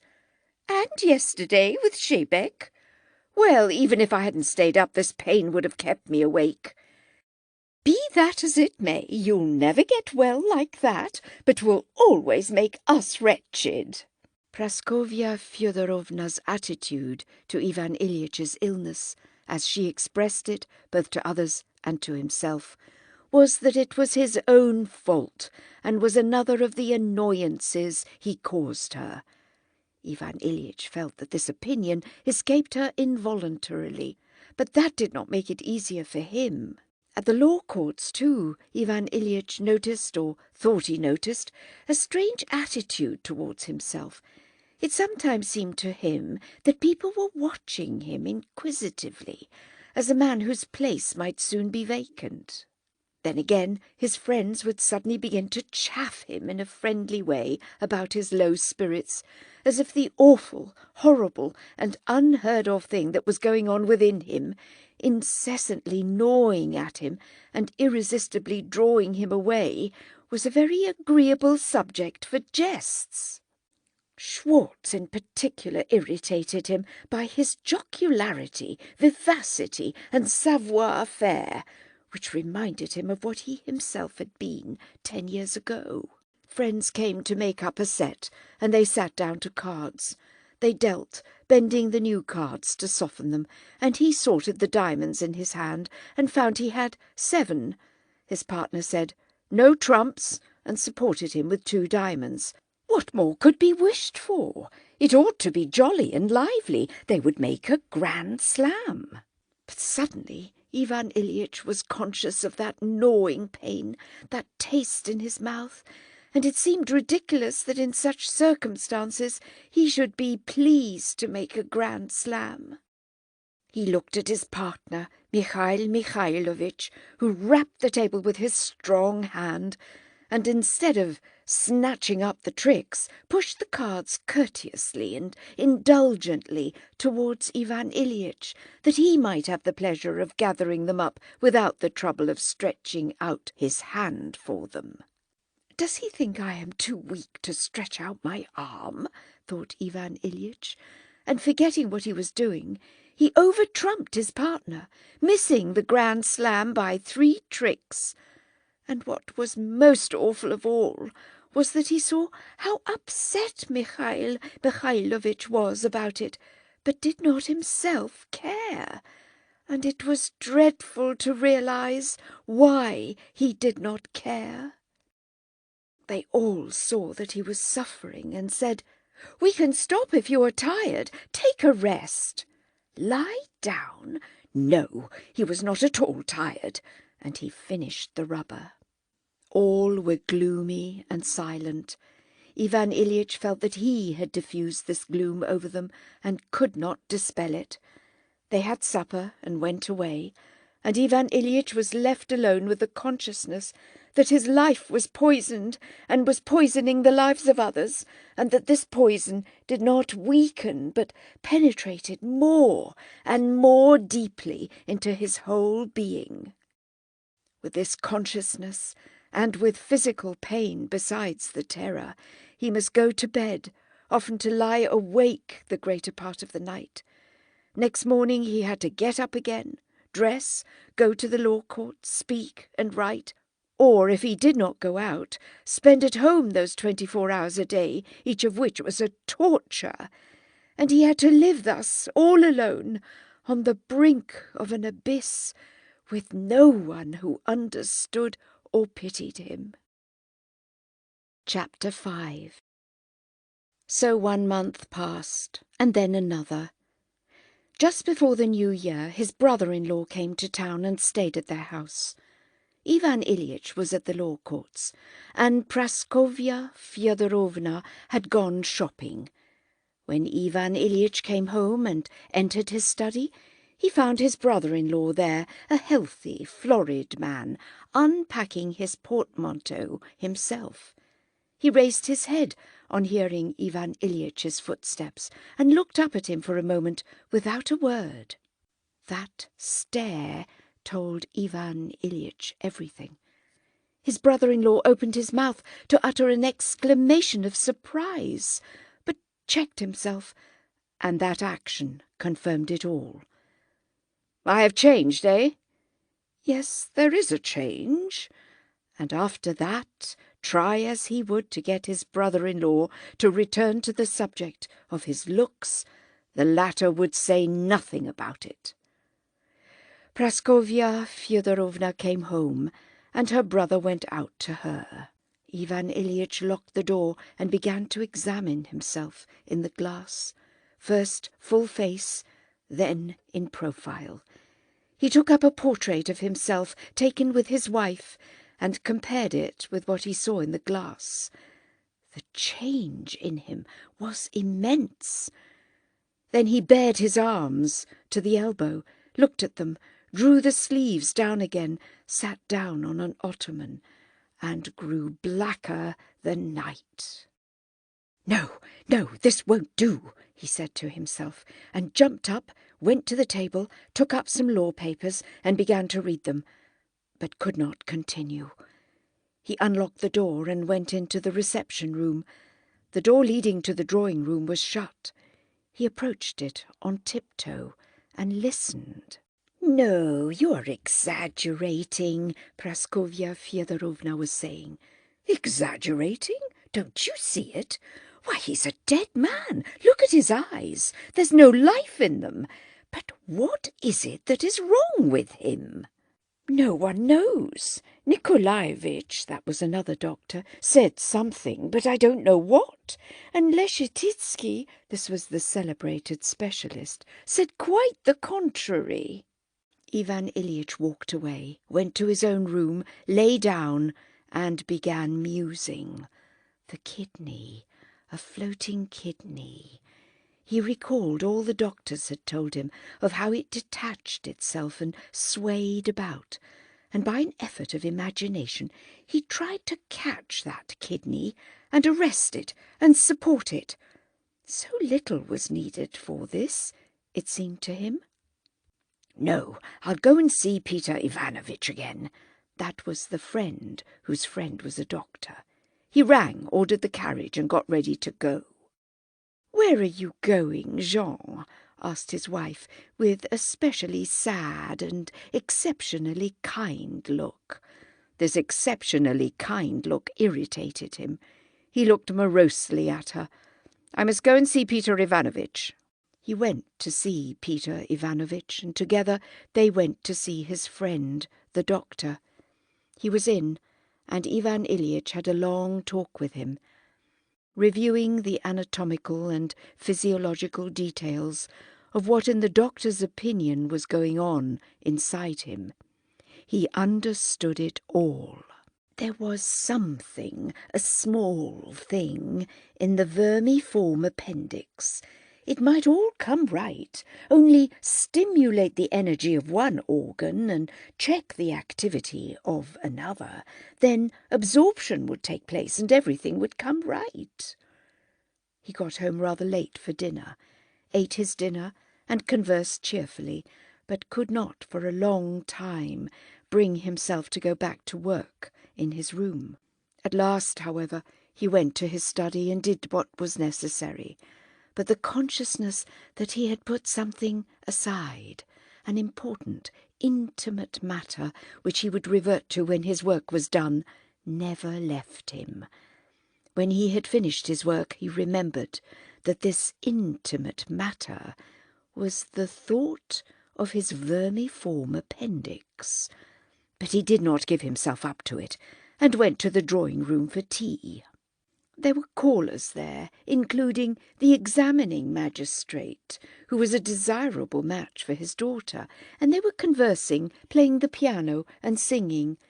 Ivan Ilyich, as Praskovya Fyodorovna remarked, spent that evening more cheerfully than usual, but he never for a moment forgot that he had postponed the important matter of the appendix. At 11 o'clock he said good night and went to his bedroom. Since his illness he had slept alone in a small room next to his study, He undressed and took up a novel by Zola, but instead of reading it he fell into thought, and in his imagination that desired improvement in the vermiform appendix occurred. There was the absorption and evacuation and the re-establishment of normal activity. "Yes, that's it," he said to himself. "One need only assist nature, that's all."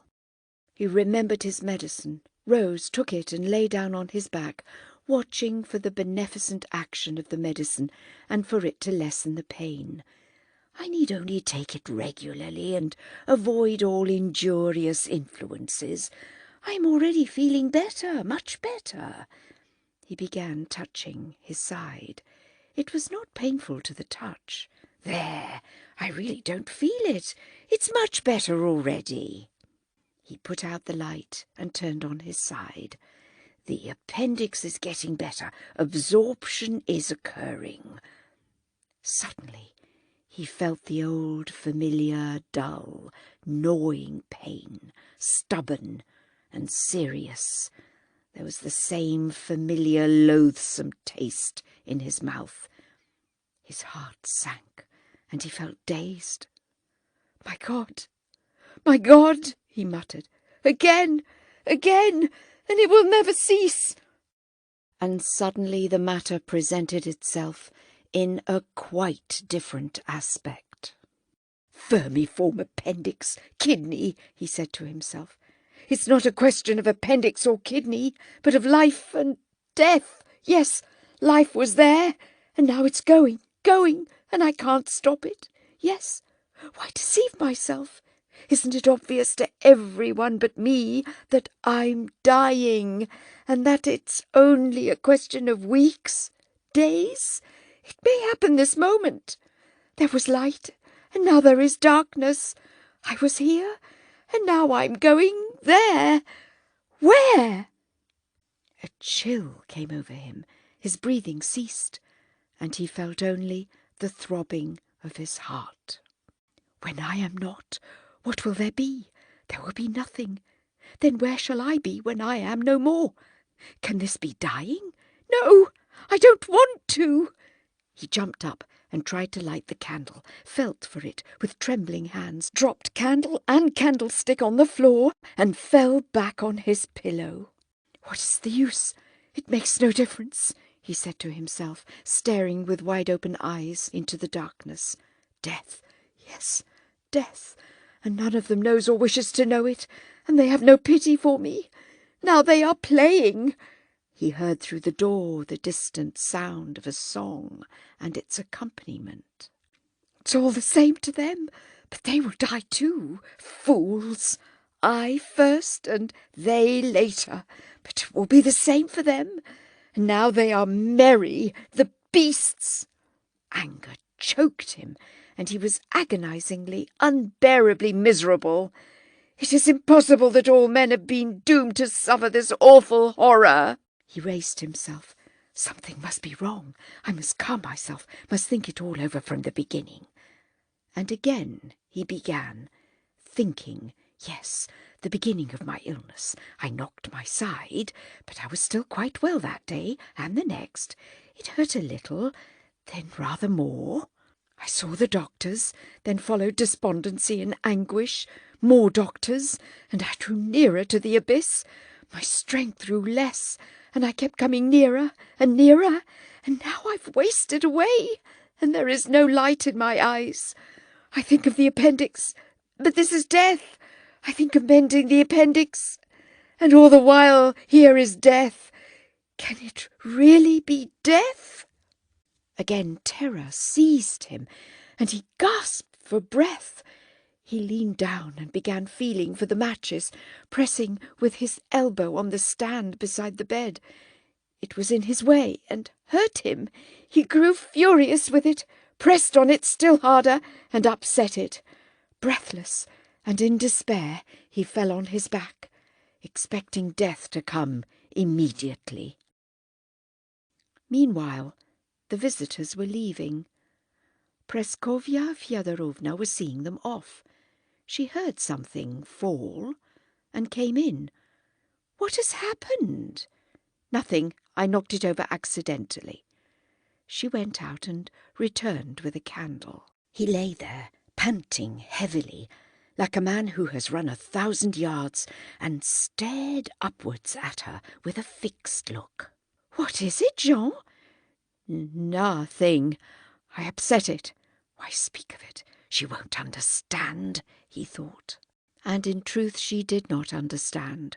She picked up the stand, lit his candle, and hurried away to see another visitor off. When she came back, he still lay on his back, looking upwards. "What is it? Do you feel worse?" "Yes." She shook her head and sat down. "Do you know, Jean, I think we must ask Leschetizky to come and see you here." This meant calling in the famous specialist, regardless of expense. He smiled malignantly and said, "No." She remained a little longer, and then went up to him and kissed his forehead. While she was kissing him, he hated her from the bottom of his soul, and with difficulty refrained from pushing her away. "Good night. Please God you'll sleep." "Yes." Chapter 6. Ivan Ilyich saw that he was dying, and he was in continual despair. In the depth of his heart he knew he was dying, but not only was he not accustomed to the thought, he simply did not and could not grasp it. The syllogism he had learned from Kiesewetta's logic, "Caius is a man, men are mortal, therefore Caius is mortal," had always seemed to him correct as applied to Caius, but certainly not as applied to himself. That Caius, man in the abstract, was mortal was perfectly correct, but he was not Caius, not an abstract man, but a creature quite separate from all others. He had been little Vanya with a mamma and a papa, with Mitya and Volodya, with the toys, a coachman, and a nurse afterwards, with Katinka, and with all the joys, griefs, and delights of childhood, boyhood, and youth. What did Caius know of the smell of that striped leather ball Vanya had been so fond of? Had Caius kissed his mother's hand like that? And did the silk of her dress rustle so for Caius? Had he rioted like that at school when the pastry was bad? Had Caius been in love like that? Could Caius preside at a session as he did? Caius really was mortal, and it was right for him to die, but for me, little Vanya, Ivan Ilyich, with all my thoughts and emotions, is altogether a different matter. It cannot be that I ought to die. That would be too terrible. Such was his feeling. If I had to die like Caius, I would have known it was so. An inner voice would have told me so. But there was nothing of the sort in me, and I and all my friends felt that our case was quite different from that of Caius. And now here it is, he said to himself. It can't be. It's impossible. But here it is. How is this? How is one to understand it? He could not understand it, and tried to drive this false, incorrect, morbid thought away, and to replace it by other proper and healthy thoughts. But that thought, and not the thought only, but the reality itself, seemed to come and confront him. And to replace that thought, he called up a succession of others, hoping to find in them some support. He tried to get back into the former current of thoughts that had once screened the thought of death from him. But strange to say, all that had formerly shut off, hidden, and destroyed his consciousness of death no longer had that effect. Ivan Ilyich now spent most of his time in attempting to re-establish that old current. He would say to himself, "I will take up my duties again. After all, I used to live by them." And banishing all doubts, he would go to the law courts, enter into conversation with his colleagues, and sit carelessly, as was his wont, scanning the crowd with a thoughtful look, and leaning both his emaciated arms on the arms of his oak chair. Bending over as usual to a colleague and drawing his papers nearer, he would interchange whispers with him, and then suddenly raising his eyes and sitting erect, would pronounce certain words and open the proceedings. But suddenly, in the midst of those proceedings, the pain in his side, regardless of the stage the proceedings had reached, would begin its own gnawing work. Ivan Ilyich would turn his attention to it and try to drive the thought of it away, but without success. It would come and stand before him and look at him, and he would be petrified, and the light would die out of his eyes, and he would again begin asking himself whether it alone was true, and his colleagues and subordinates would see with surprise and distress that he, the brilliant and subtle judge, was becoming confused and making mistakes. He would shake himself, try to pull himself together, manage somehow to bring the sitting to a close, and return home with the sorrowful consciousness that his judicial labours could not, as formerly, hide from him what he wanted them to hide, and could not deliver him from it. And what was worst of all was that it drew his attention to itself, not in order to make him take some action, but only that he should look at it, look it straight in the face, look at it, and without doing anything, suffer inexpressibly. And to save himself from this condition, Ivan Ilyich looked for consolations, new screens, and new screens were found, and for a while seemed to save him, but then they immediately fell to pieces, or rather became transparent, as if it penetrated them, and nothing could veil it.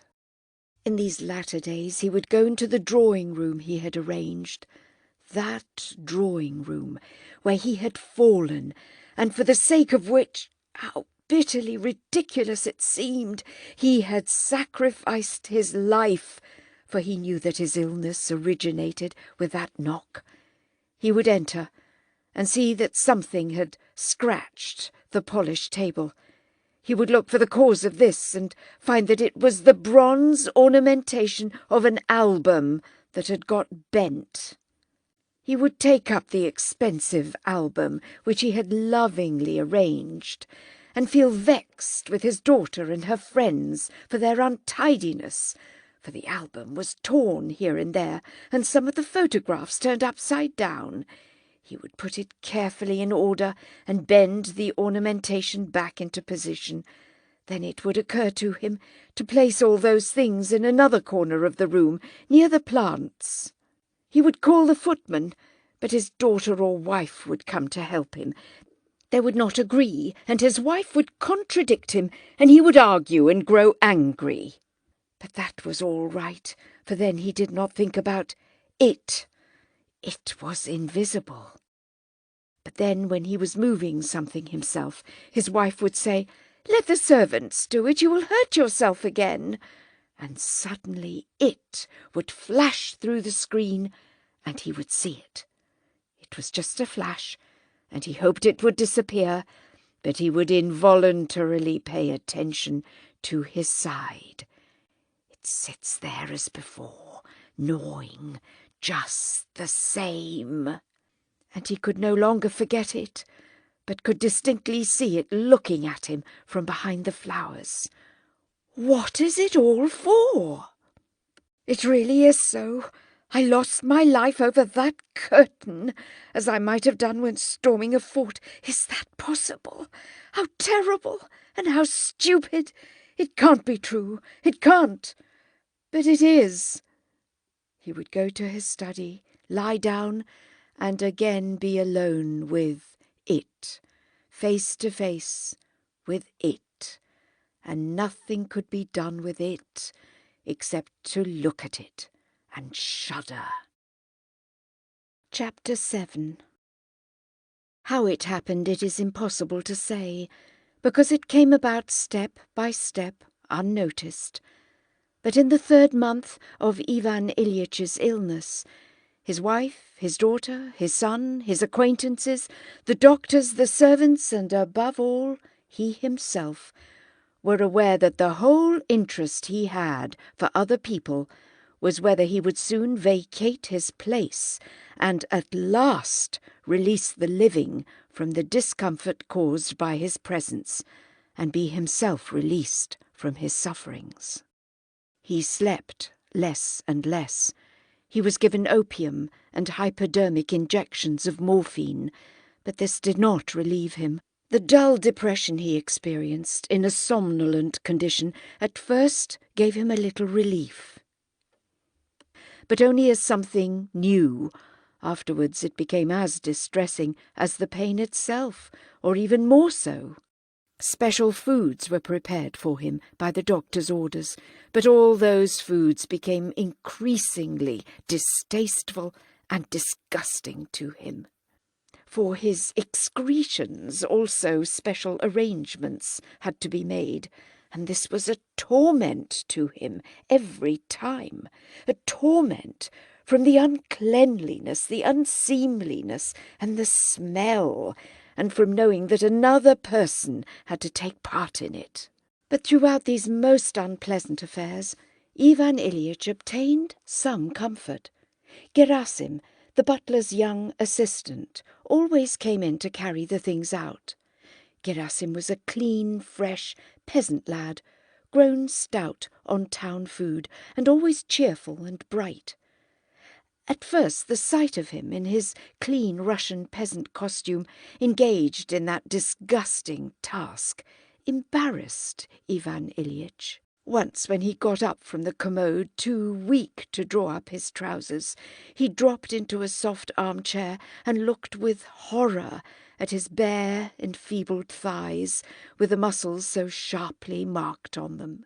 Gerasim, with a firm, light tread, his heavy boots emitting a pleasant smell of tar and fresh winter air, came in wearing a clean Hessian apron, the sleeves of his print shirt tucked up over his strong, bare young arms, and refraining from looking at his sick master out of consideration for his feelings, and restraining the joy of life that beamed from his face, he went up to the commode. "Gerasim," said Ivan Ilyich in a weak voice. Gerasim started, evidently afraid he might have committed some blunder, and with a rapid movement turned his fresh, kind, simple young face, which just showed the first downy signs of a beard. "Yes, sir?" "That must be very unpleasant for you. You must forgive me. I am helpless." "Oh, why, sir?" And Gerasim's eyes beamed, and he showed his glistening white teeth. "What's a little trouble? It's a case of illness with you, sir." And his deft, strong hands did their accustomed task, and he went out of the room, stepping lightly. 5 minutes later, he as lightly returned. Ivan Ilyich was still sitting in the same position in the armchair. "Gerasim," he said, when the latter had replaced the freshly washed utensil, "please come here and help me." Gerasim went up to him. "Lift me up. It's hard for me to get up, and I have sent Dmitri away." Gerasim went up to him, grasped his master with his strong arms, deftly but gently, in the same way that he stepped, lifted him, supported him with one hand, and with the other drew up his trousers, and would have set him down again, but Ivan Ilyich asked to be led to the sofa. Gerasim, without an effort and without apparent pressure, led him, almost lifting him, to the sofa, and placed him on it. "Thank you. How easily and well you do it all." Gerasim smiled again and turned to leave the room, But Ivan Ilyich felt his presence such a comfort that he did not want to let him go. "One thing more. Please move up that chair. No, the other one, under my feet. It is easier for me when my feet are raised." Gerasim brought the chair, set it down gently in place, and raised Ivan Ilyitch's legs on it. It seemed to Ivan Ilyich that he felt better while Gerasim was holding up his legs. "It is better when my legs are higher," he said. "Place that cushion under them." Gerasim did so. He again lifted the legs and placed them, and again Ivan Ilyich felt better while Gerasim held his legs. When he set them down, Ivan Ilyich fancied he felt worse. "Gerasim," he said, "are you busy now?" "Not at all, sir," said Gerasim, who had learned from being in town how to speak to gentlefolk. "What have you still to do?" "Do? Why, nothing, except to chop the logs for tomorrow." "Then hold my legs up a bit higher, can you?" "Of course I can. Why not?" And Gerasim raised his master's legs higher, and Ivan Ilyich thought that in that position he did not feel any pain at all. "And how about the logs?" "Don't trouble about that, sir. There's plenty of time." Ivan Ilyich told Gerasim to sit down and hold his legs, and began to talk to him. And strange to say, it seemed to him that he felt better while Gerasim held his legs up. After that, Ivan Ilyich would sometimes call Gerasim and get him to hold his legs on his shoulders, and he liked talking to him. Gerasim did it all easily, willingly, simply, and with a good nature that touched Ivan Ilyich. Health, strength, and vitality in other people were offensive to him, but Gerasim's strength and vitality did not mortify, but soothed him. What tormented Ivan Ilyich most was the deception, the lie, which for some reason they all accepted, that he was not dying but was simply ill, and that he only need keep quiet and undergo a treatment, and then something very good would result. He, however, knew that whatever they said and he did, nothing would come of it, only still more agonizing suffering and death. This deception tortured him, their not wanting to admit what they all knew and he knew, but their wanting to lie to him concerning his terrible condition, and their wishing and forcing him to participate in that lie. Those lies enacted over him on the eve of his death, and destined to degrade this awful solemn act to the level of their visitings, their curtains, their sturgeon for dinner, were a terrible agony for Ivan Ilyich. And strangely enough, many times when they were going through their antics over him, he had been within a hair's breadth of calling out to them, "Stop lying! You know and I know that I am dying. Then at least stop lying about it." But he had never had the spirit to do it. The awful, terrible act of his dying was, he could see, reduced by those about him to the level of a casual, unpleasant, and almost indecorous incident, as if someone entered a drawing-room exuding an unpleasant odour. And this was done according to that very decorum which he had served all his life long. He saw that no one felt for him, because no one even wished to grasp his position. Only Gerasim recognized it and pitied him, and so Ivan Ilyich felt at ease only with him. He felt comforted when Gerasim supported his legs, sometimes all night long, and refused to go to bed, saying, "Don't you worry, Ivan Ilyich, I'll get sleep enough later on," or when he suddenly became familiar and exclaimed, "If you weren't sick, it would be another matter, but as it is, Why should I grudge a little trouble?" Gerasim alone did not lie.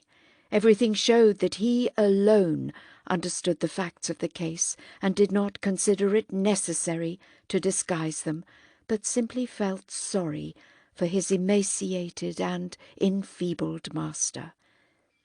Once, when Ivan Ilyich was sending him away, he even said straight out, "We shall all of us die, so why should I grudge a little trouble?" expressing the fact that he did not think his work burdensome because he was doing it for a dying man and hoped someone would do the same for him when his time came. Apart from this lying, or because of it, what most tormented Ivan Ilyich was that no one pitied him as he wished to be pitied. At certain moments, after prolonged suffering, he wished most of all, though he would have been ashamed to confess it, for someone to pity him as a sick child is pitied. He longed to be petted and comforted. He knew he was an important functionary, that he had a beard, turning grey, and that therefore what he desired was impossible, absurd even, but he still longed for it.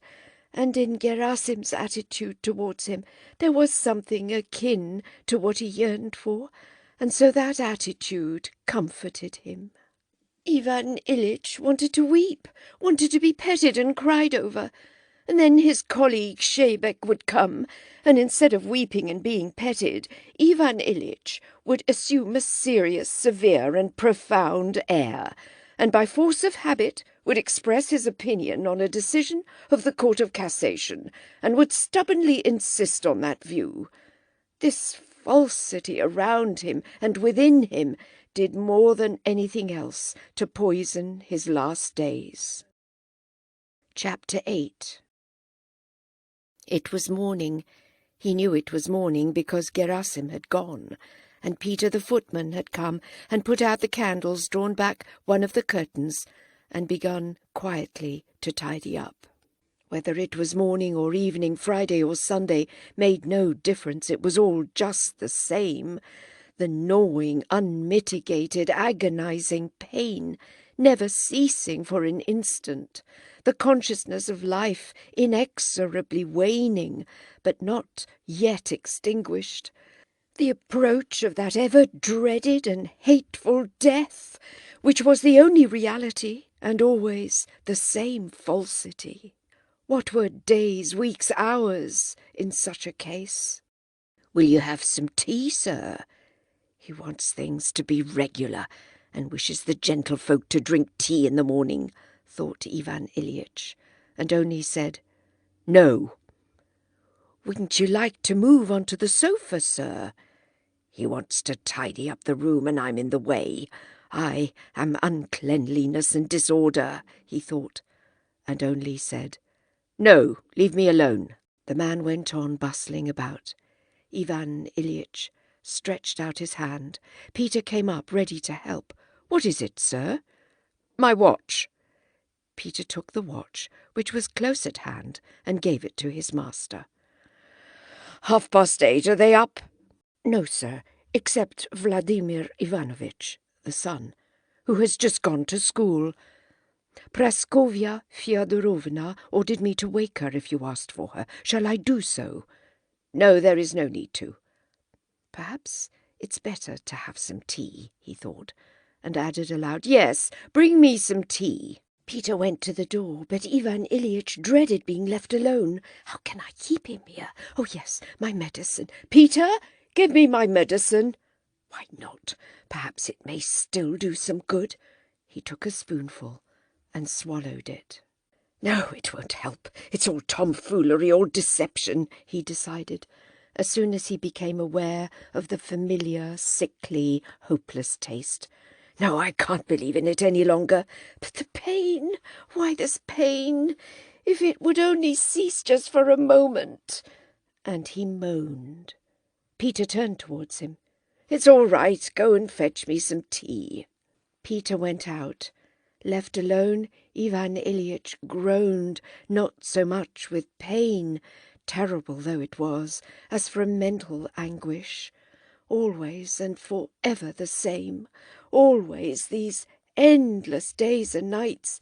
If only it would come quicker, if only what would come quicker? Death? Darkness? No, no, anything rather than death. When Peter returned with the tea on a tray, Ivan Ilyich stared at him for a time in perplexity, not realizing who and what he was. Peter was disconcerted by that look, and his embarrassment brought Ivan Ilyich to himself. "Oh, tea. All right, put it down. Only help me to wash and put on a clean shirt." And Ivan Ilyich began to wash. With pauses for rest, he washed his hands and then his face, cleaned his teeth, brushed his hair, looked in the glass. He was terrified by what he saw, especially by the limp way in which his hair clung to his pallid forehead. While his shirt was being changed, he knew that he would be still more frightened at the sight of his body, so he avoided looking at it. Finally, he was ready. He drew on a dressing gown, wrapped himself in a plaid, and sat down in the armchair to take his tea. For a moment he felt refreshed, but as soon as he began to drink the tea, he was again aware of the same taste, and the pain also returned. He finished it with an effort, and then lay down, stretching out his legs, and dismissed Peter. Always the same. Now a spark of hope flashes up, then a sea of despair rages, and always pain. Always pain, always despair, and always the same. When alone, he had a dreadful and distressing desire to call someone, but he knew beforehand that with others present it would be still worse. Another dose of morphine to lose consciousness. I will tell him, the doctor, that he must think of something else. It is impossible, impossible to go on like this. An hour and another pass like that.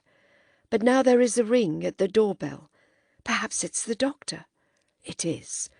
He comes in, fresh, hearty, plump and cheerful, with that look on his face that seems to say, "There now, you're in a panic about something, but we'll arrange it all for you directly." The doctor knows this expression is out of place here, but he has put it on once for all and can't take it off, like a man who has put on a frock coat in the morning to pay a round of calls. The doctor rubs his hands vigorously and reassuringly. "Brrr, how cold it is! There's such a sharp frost. Just let me warm myself," he says, as if it were only a matter of waiting till he was warm, and then he would put everything right. "Well now, how are you?" Ivan Ilyich feels that the doctor would like to say, "Well, how are our affairs?" but that even he feels that this would not do, and says instead, "What sort of a night have you had?" Ivan Ilyich looks at him as much as to say, "Are you really never ashamed of lying?" But the doctor does not wish to understand this question, and Ivan Ilyich says, "Just as terrible as ever. The pain never leaves me and never subsides. If only something—" "Yes, you sick people are always like that. There, now I think I am warm enough. Even Praskovya Fyodorovna, who is so particular, could find no fault with my temperature. Well, now I can say good morning." And the doctor presses his patient's hand. Then, dropping his former playfulness, he begins with a most serious face to examine the patient, feeling his pulse and taking his temperature, and then begins the sounding and auscultation. Ivan Ilyich knows quite well and definitely that all this is nonsense and pure deception. But when the doctor, getting down on his knee, leans over him, putting his ear first higher, then lower, and performs various gymnastic movements over him with a significant expression on his face, Ivan Ilyich submits to it all, as he used to submit to the speeches of the lawyers, though he knew very well that they were all lying, and why they were lying. The doctor, kneeling on the sofa, is still sounding him when Praskovya Fyodorovna's silk dress rustles at the door, and she is heard scolding Peter for not having let her know of the doctor's arrival. She comes in, kisses her husband, and at once proceeds to prove that she has been up a long time already, and only, owing to a misunderstanding, failed to be there when the doctor arrived. Ivan Ilyich looks at her, takes the full measure of her, and condemns her outright for the whiteness and plumpness and cleanness of her hands and neck, the gloss of her hair, and the sparkle of her vivacious eyes. He hates her with his whole soul, and the thrill of hatred he feels for her makes him suffer from her touch. Her attitude towards him and his disease is still the same.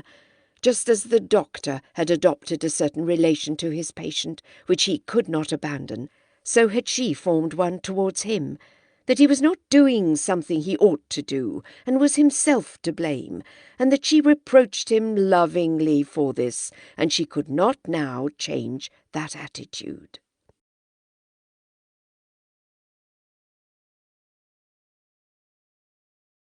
"You see, he doesn't listen to me, and doesn't take his medicine at the proper time, and above all he lies in a position that is no doubt bad for him, with his legs up." She described how he made Gerasim hold his legs up. The doctor smiled with a contemptuous affability that said, "What is to be done? These sick people do have foolish fancies of that kind, but we must forgive them." When the examination was over, the doctor looked at his watch, and then Praskovya Fyodorovna announced to Ivan Ilyich that it was, of course, as he pleased, but she had sent today for a celebrated specialist who would examine him and have a consultation with Mikhail Danilovich, their regular doctor. "Please don't raise any objections. I am doing this for my own sake," she said ironically, letting it be felt that she was doing it all for his sake, and only said this to leave him no right to refuse. He remained silent, knitting his brows. He felt that he was so surrounded and entangled in this mesh of falsity that it was hard to unravel anything. Everything she did for him was entirely for her own sake, and she told him she was doing for herself what she actually was doing for herself, as if it was utterly unthinkable that he should understand the opposite. At 11:30 the celebrated specialist arrived. Again the sounding began, and the significant conversations in his presence and in another room about the kidneys and the appendix and the questions and answers, with such an air of importance that again, instead of the real question of life and death, which now alone confronted him, the question arose of the kidney and appendix, which were not behaving as they ought to, and would now be attacked by Mikhail Danilovich and the specialist in order to force them to amend their ways. The celebrated specialist took leave of him with a serious, though not hopeless look, and in reply to the timid question which Ivan Ilyich, eyes glistening with fear and hope, put to him, as to whether there was a chance of recovery, said that he could not vouch for it, but there was a possibility. The look of hope with which Ivan Ilyich watched the doctor out was so pathetic that even Praskovya Fyodorovna, seeing it, wept as she left the room to hand the doctor his fee. The gleam of hope kindled by the doctor's encouragement did not last long.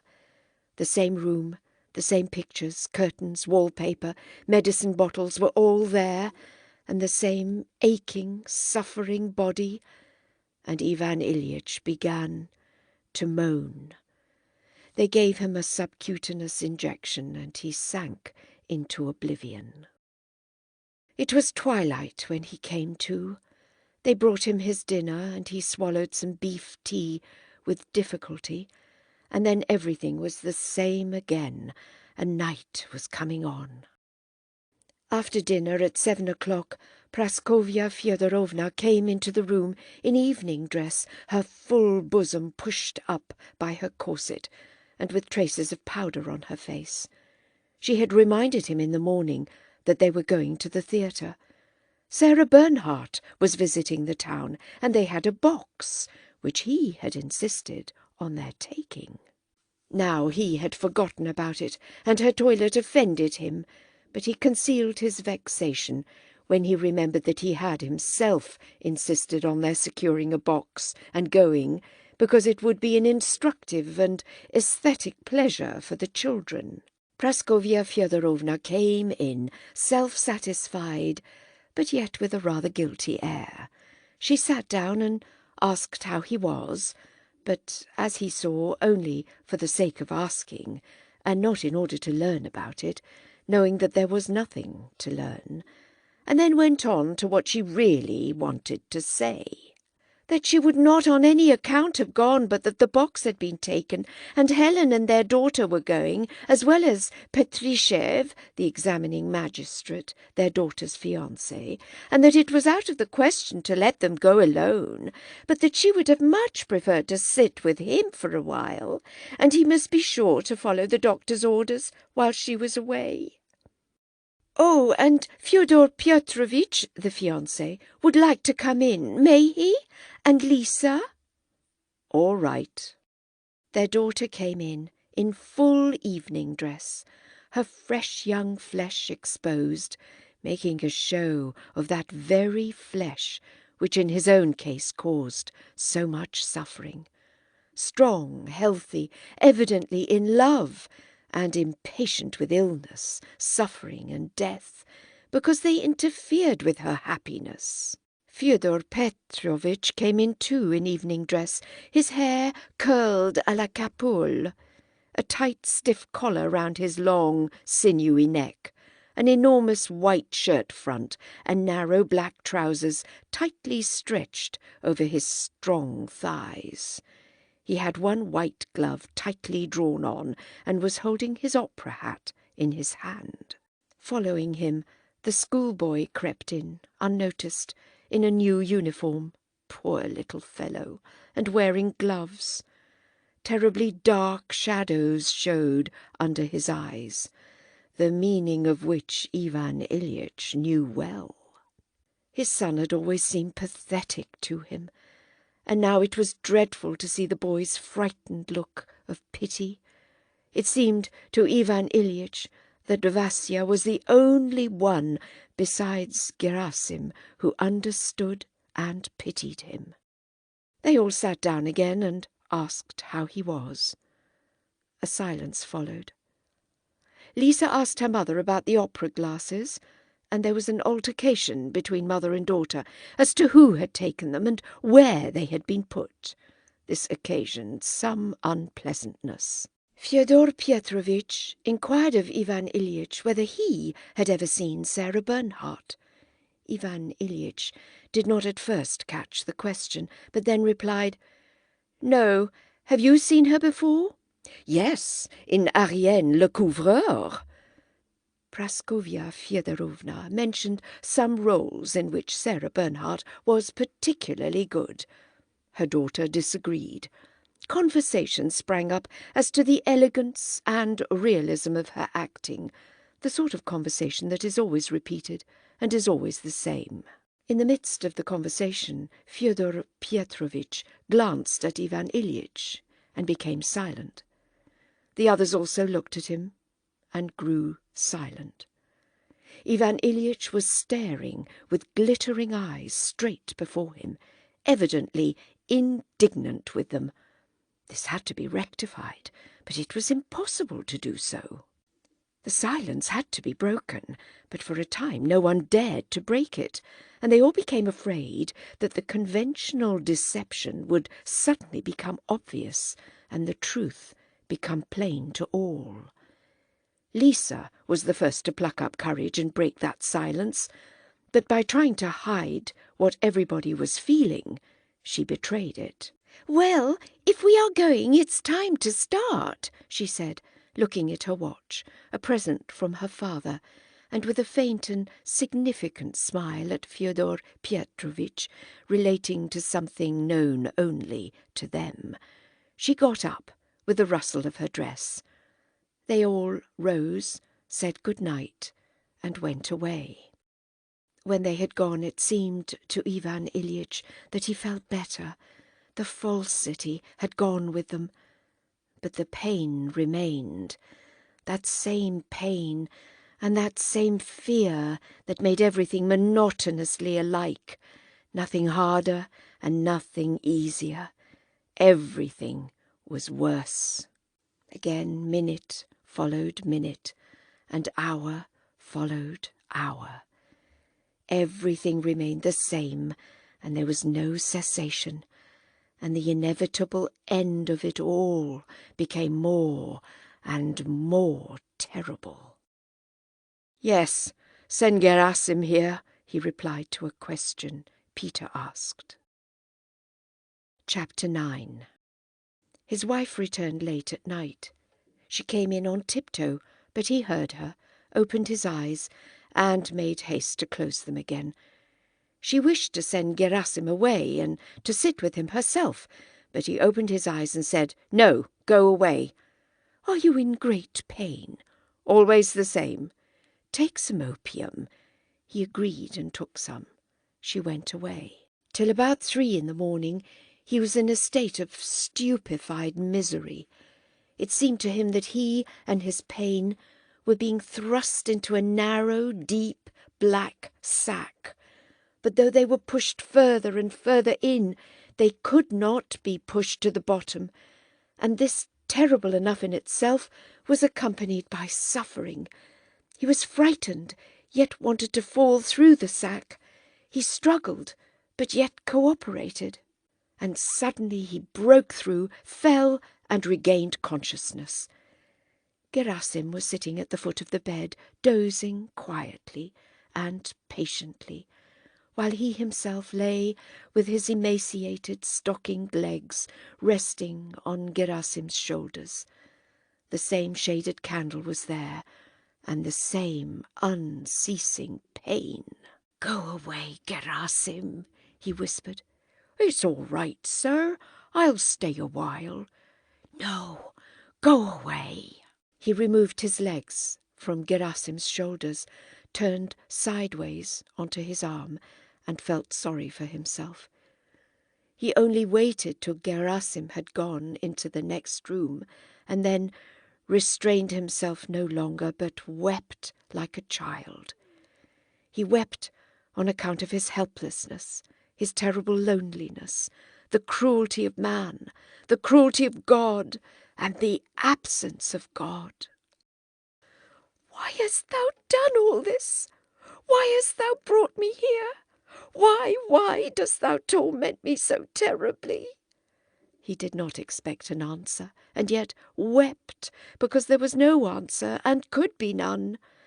The pain again grew more acute, but he did not stir and did not call.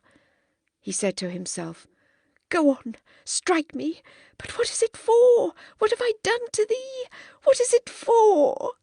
Then he grew quiet, and not only ceased weeping, but even held his breath, and became all attention.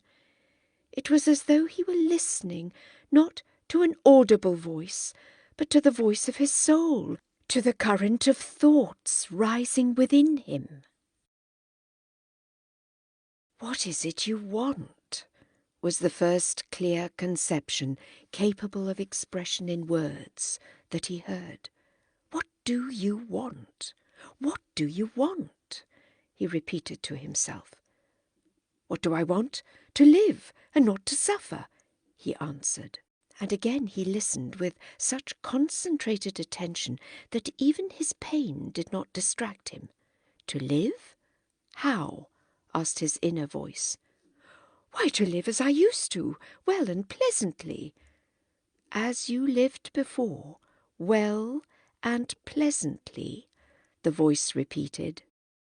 And in imagination he began to recall the best moments of his pleasant life.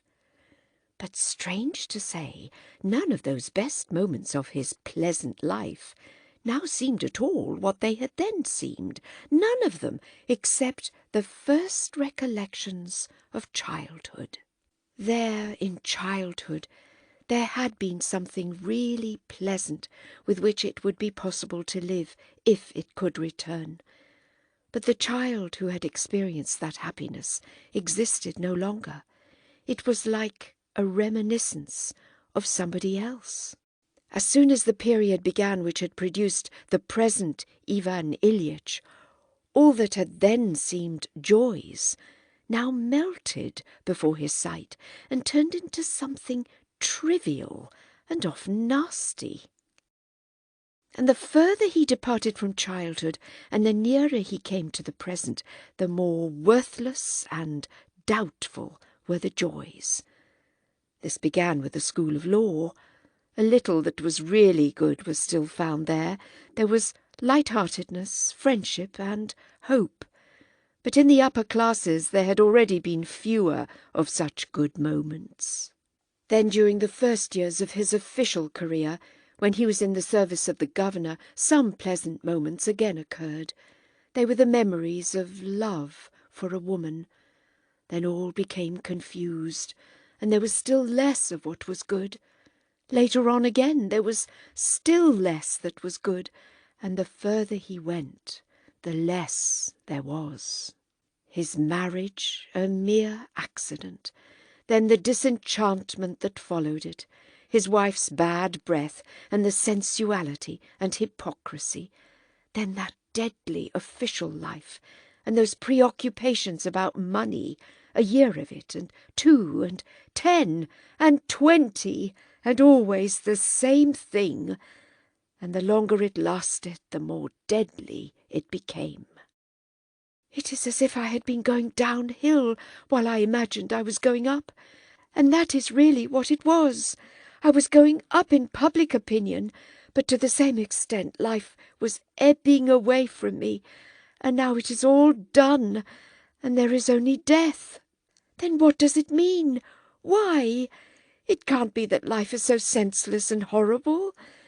But if it really has been so horrible and senseless, why must I die and die in agony? There's something wrong. Maybe I did not live as I ought to have done. It suddenly occurred to him. But how could that be, when I did everything properly? He replied, and immediately dismissed from his mind this, the sole solution of all the riddles of life and death, as something quite impossible. Then what do you want now? To live? Live how? Live as you lived in the law courts when the usher proclaimed, "The judge is coming." "The judge is coming, the judge," he repeated to himself. "Here he is, the judge. But I am not guilty," he exclaimed angrily. "What is it for?" And he ceased crying, but turning his face to the wall, continued to ponder on the same question. Why, and for what purpose, is there all this horror? But however much he pondered, he found no answer. And whenever the thought occurred to him, as it often did, that it all resulted from his not having lived as he ought to have done, he at once recalled the correctness of his whole life, and dismissed so strange an idea. Chapter 10. Another fortnight passed. Ivan Ilyich now no longer left his sofa. He would not lie in bed, but lay on the sofa, facing the wall nearly all the time. He suffered ever the same unceasing agonies, and in his loneliness pondered always on the same insoluble question. What is this? Can it be that it is death? And the inner voice answered, yes, it is death. Why these sufferings? And the voice answered, for no reason, they just are so. Beyond and besides this, there was nothing. From the very beginning of his illness, ever since he had first been to see the doctor, Ivan Ilyitch's life had been divided between two contrary and alternating moods. Now it was despair and the expectation of this uncomprehended and terrible death, and now hope and an intently interested observation of the functioning of his organs. Now before his eyes there was only a kidney or an intestine that temporarily evaded its duty, and now only that incomprehensible and dreadful death from which it was impossible to escape. These two states of mind had alternated from the very beginning of his illness, but the further it progressed, the more doubtful and fantastic became the conception of the kidney, and the more real the sense of impending death. He had but to call to mind what he had been 3 months before, and what he was now, to call to mind with what regularity he had been going downhill for every possibility of hope to be shattered. Latterly, during the loneliness in which he found himself as he lay facing the back of the sofa, a loneliness in the midst of a populous town and surrounded by numerous acquaintances and relations, but that yet could not have been more complete anywhere, either at the bottom of the sea or under the earth. During that terrible loneliness, Ivan Ilyich had lived only in memories of the past. Pictures of his past rose before him, one after another. They always began with what was nearest in time, and then went back to what was most remote, to his childhood, and rested there. If he thought of the stewed prunes that had been offered him that day, his mind went back to the raw, shrivelled French plums of his childhood, their peculiar flavour, and the flow of saliva when he sucked their stones, and along with the memory of that taste came a whole series of memories of those days, his nurse, his brother, and their toys. "No, I mustn't think of that. It is too painful," Ivan Ilyich said to himself, and brought himself back to the present, to the button on the back of the sofa and the creases in its morocco. Morocco is expensive, but it does not wear well. There had been a quarrel about it. It was a different kind of quarrel and a different kind of morocco, that time when we tore father's portfolio and were punished, and mamma brought us some tarts. And again his thoughts dwelt on his childhood, and again it was painful, and he tried to banish them and fix his mind on something else. Then again, together with that chain of memories, another series passed through his mind of how his illness had progressed and grown worse. There also, the further back he looked, the more life there had been. There had been more of what was good in life and more of life itself. The two merged together, just as the pain went on getting worse and worse. So my life grew worse and worse, he thought. There is one bright spot there at the back, at the beginning of life, and afterwards all becomes blacker and blacker and proceeds more and more rapidly in inverse relation to the square of the distance from death, thought Ivan Ilyich. And the example of a stone falling downward with increasing velocity entered his mind. Life, a series of increasing sufferings, flies further and further towards its end, the most terrible suffering. "I am flying," he shuddered, shifted himself, and tried to resist, but was already aware that resistance was impossible, and again, with eyes weary of gazing, but unable to cease seeing what was before them, he stared at the back of the sofa and waited, awaiting that dreadful fall and shock and destruction. "Resistance is impossible," he said to himself. "If I could only understand what it is all for, but that too is impossible. An explanation would be possible if it could be said that I have not lived as I ought to, but it is impossible to say that."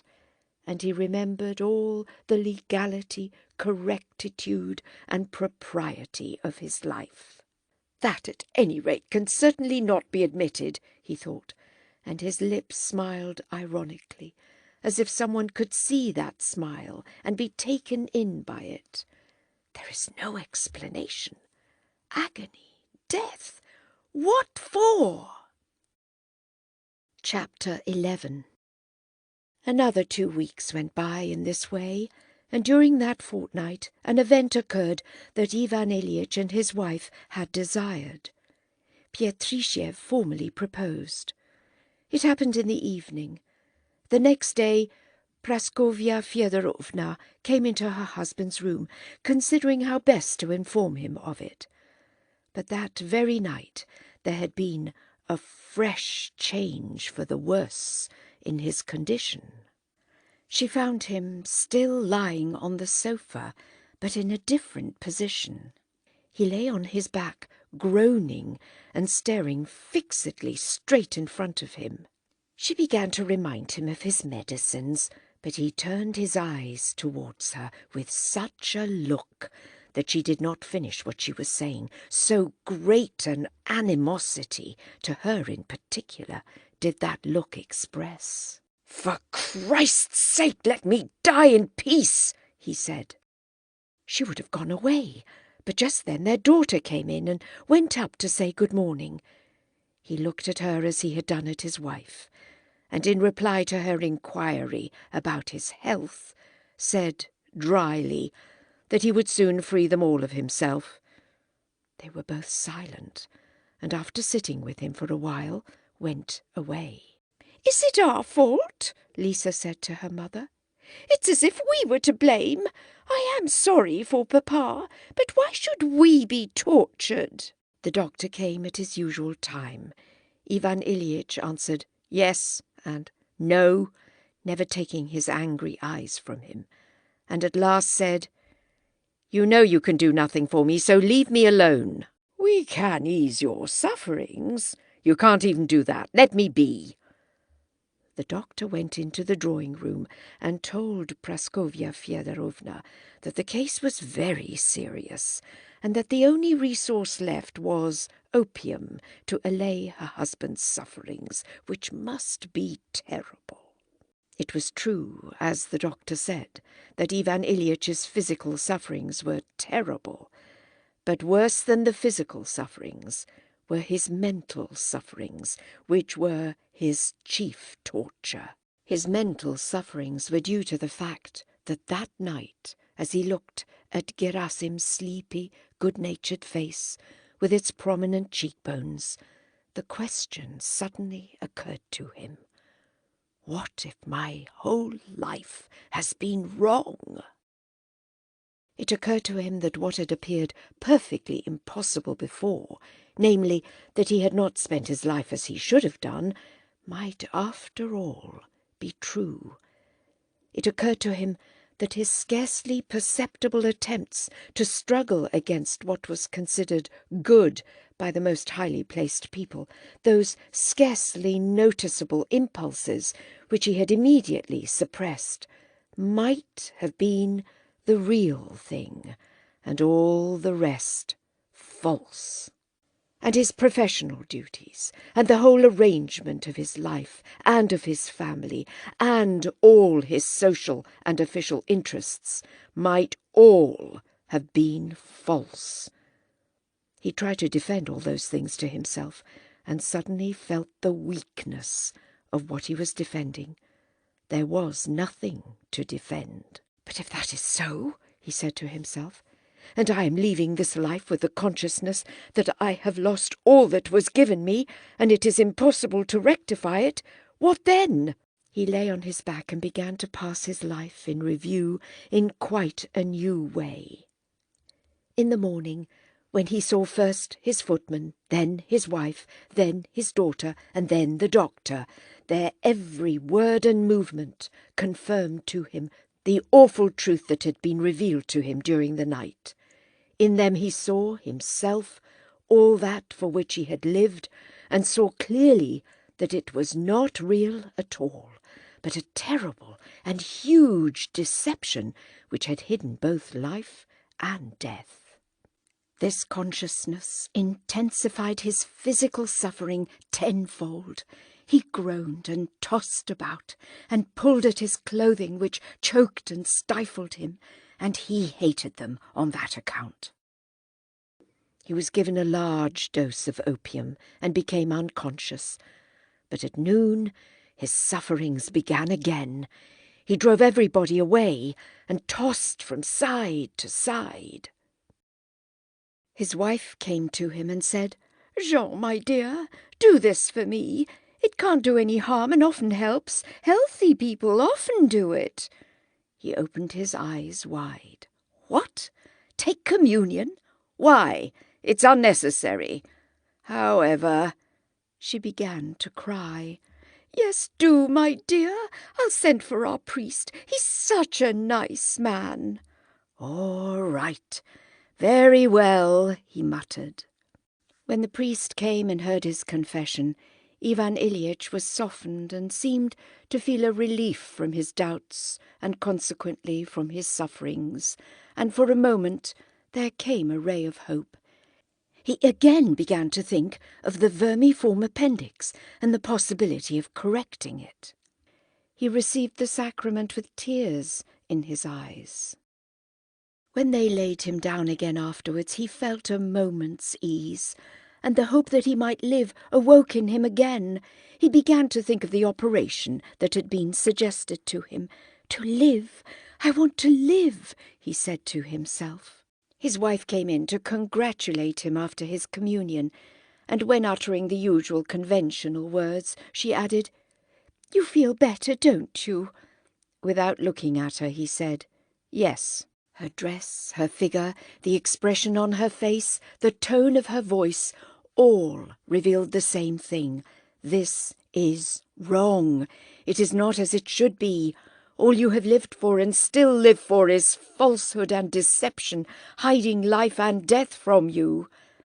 And as soon as he admitted that thought, his hatred and his agonizing physical suffering again sprang up, and with that suffering a consciousness of the unavoidable approaching end.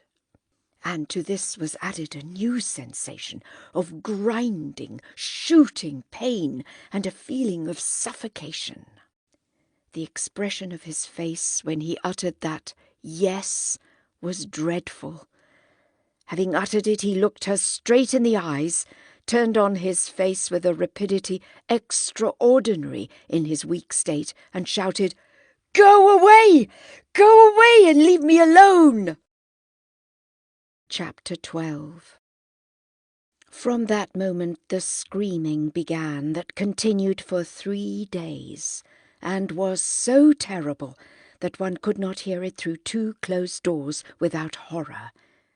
At the moment he answered his wife, he realized that he was lost, that there was no return, that the end had come, the very end, and his doubts were still unsolved and remained doubts. "Oh! Oh! Oh!" he cried in various intonations. He had begun by screaming, "I won't!" and continued screaming on the letter "Oh!" for 3 whole days, during which time did not exist for him. He struggled in that black sack into which he was being thrust by an invisible, resistless force. He struggled as a man condemned to death struggles in the hands of the executioner, knowing that he cannot save himself. And every moment he felt that despite all his efforts he was drawing nearer and nearer to what terrified him. He felt that his agony was due to his being thrust into that black hole, and still more to his not being able to get right into it. He was hindered from getting into it by his conviction that his life had been a good one. That very justification of his life held him fast and prevented his moving forward, and it caused him most torment of all. Suddenly some force struck him in the chest and side, making it still harder to breathe, and he fell through the hole, and there, at the bottom, was a light. What had happened to him was like the sensation one sometimes experiences in a railway carriage, when one thinks one is going backwards while one is really going forwards and suddenly becomes aware of the real direction. Yes, it was not the right thing, he said to himself, but that is no matter. It can be done.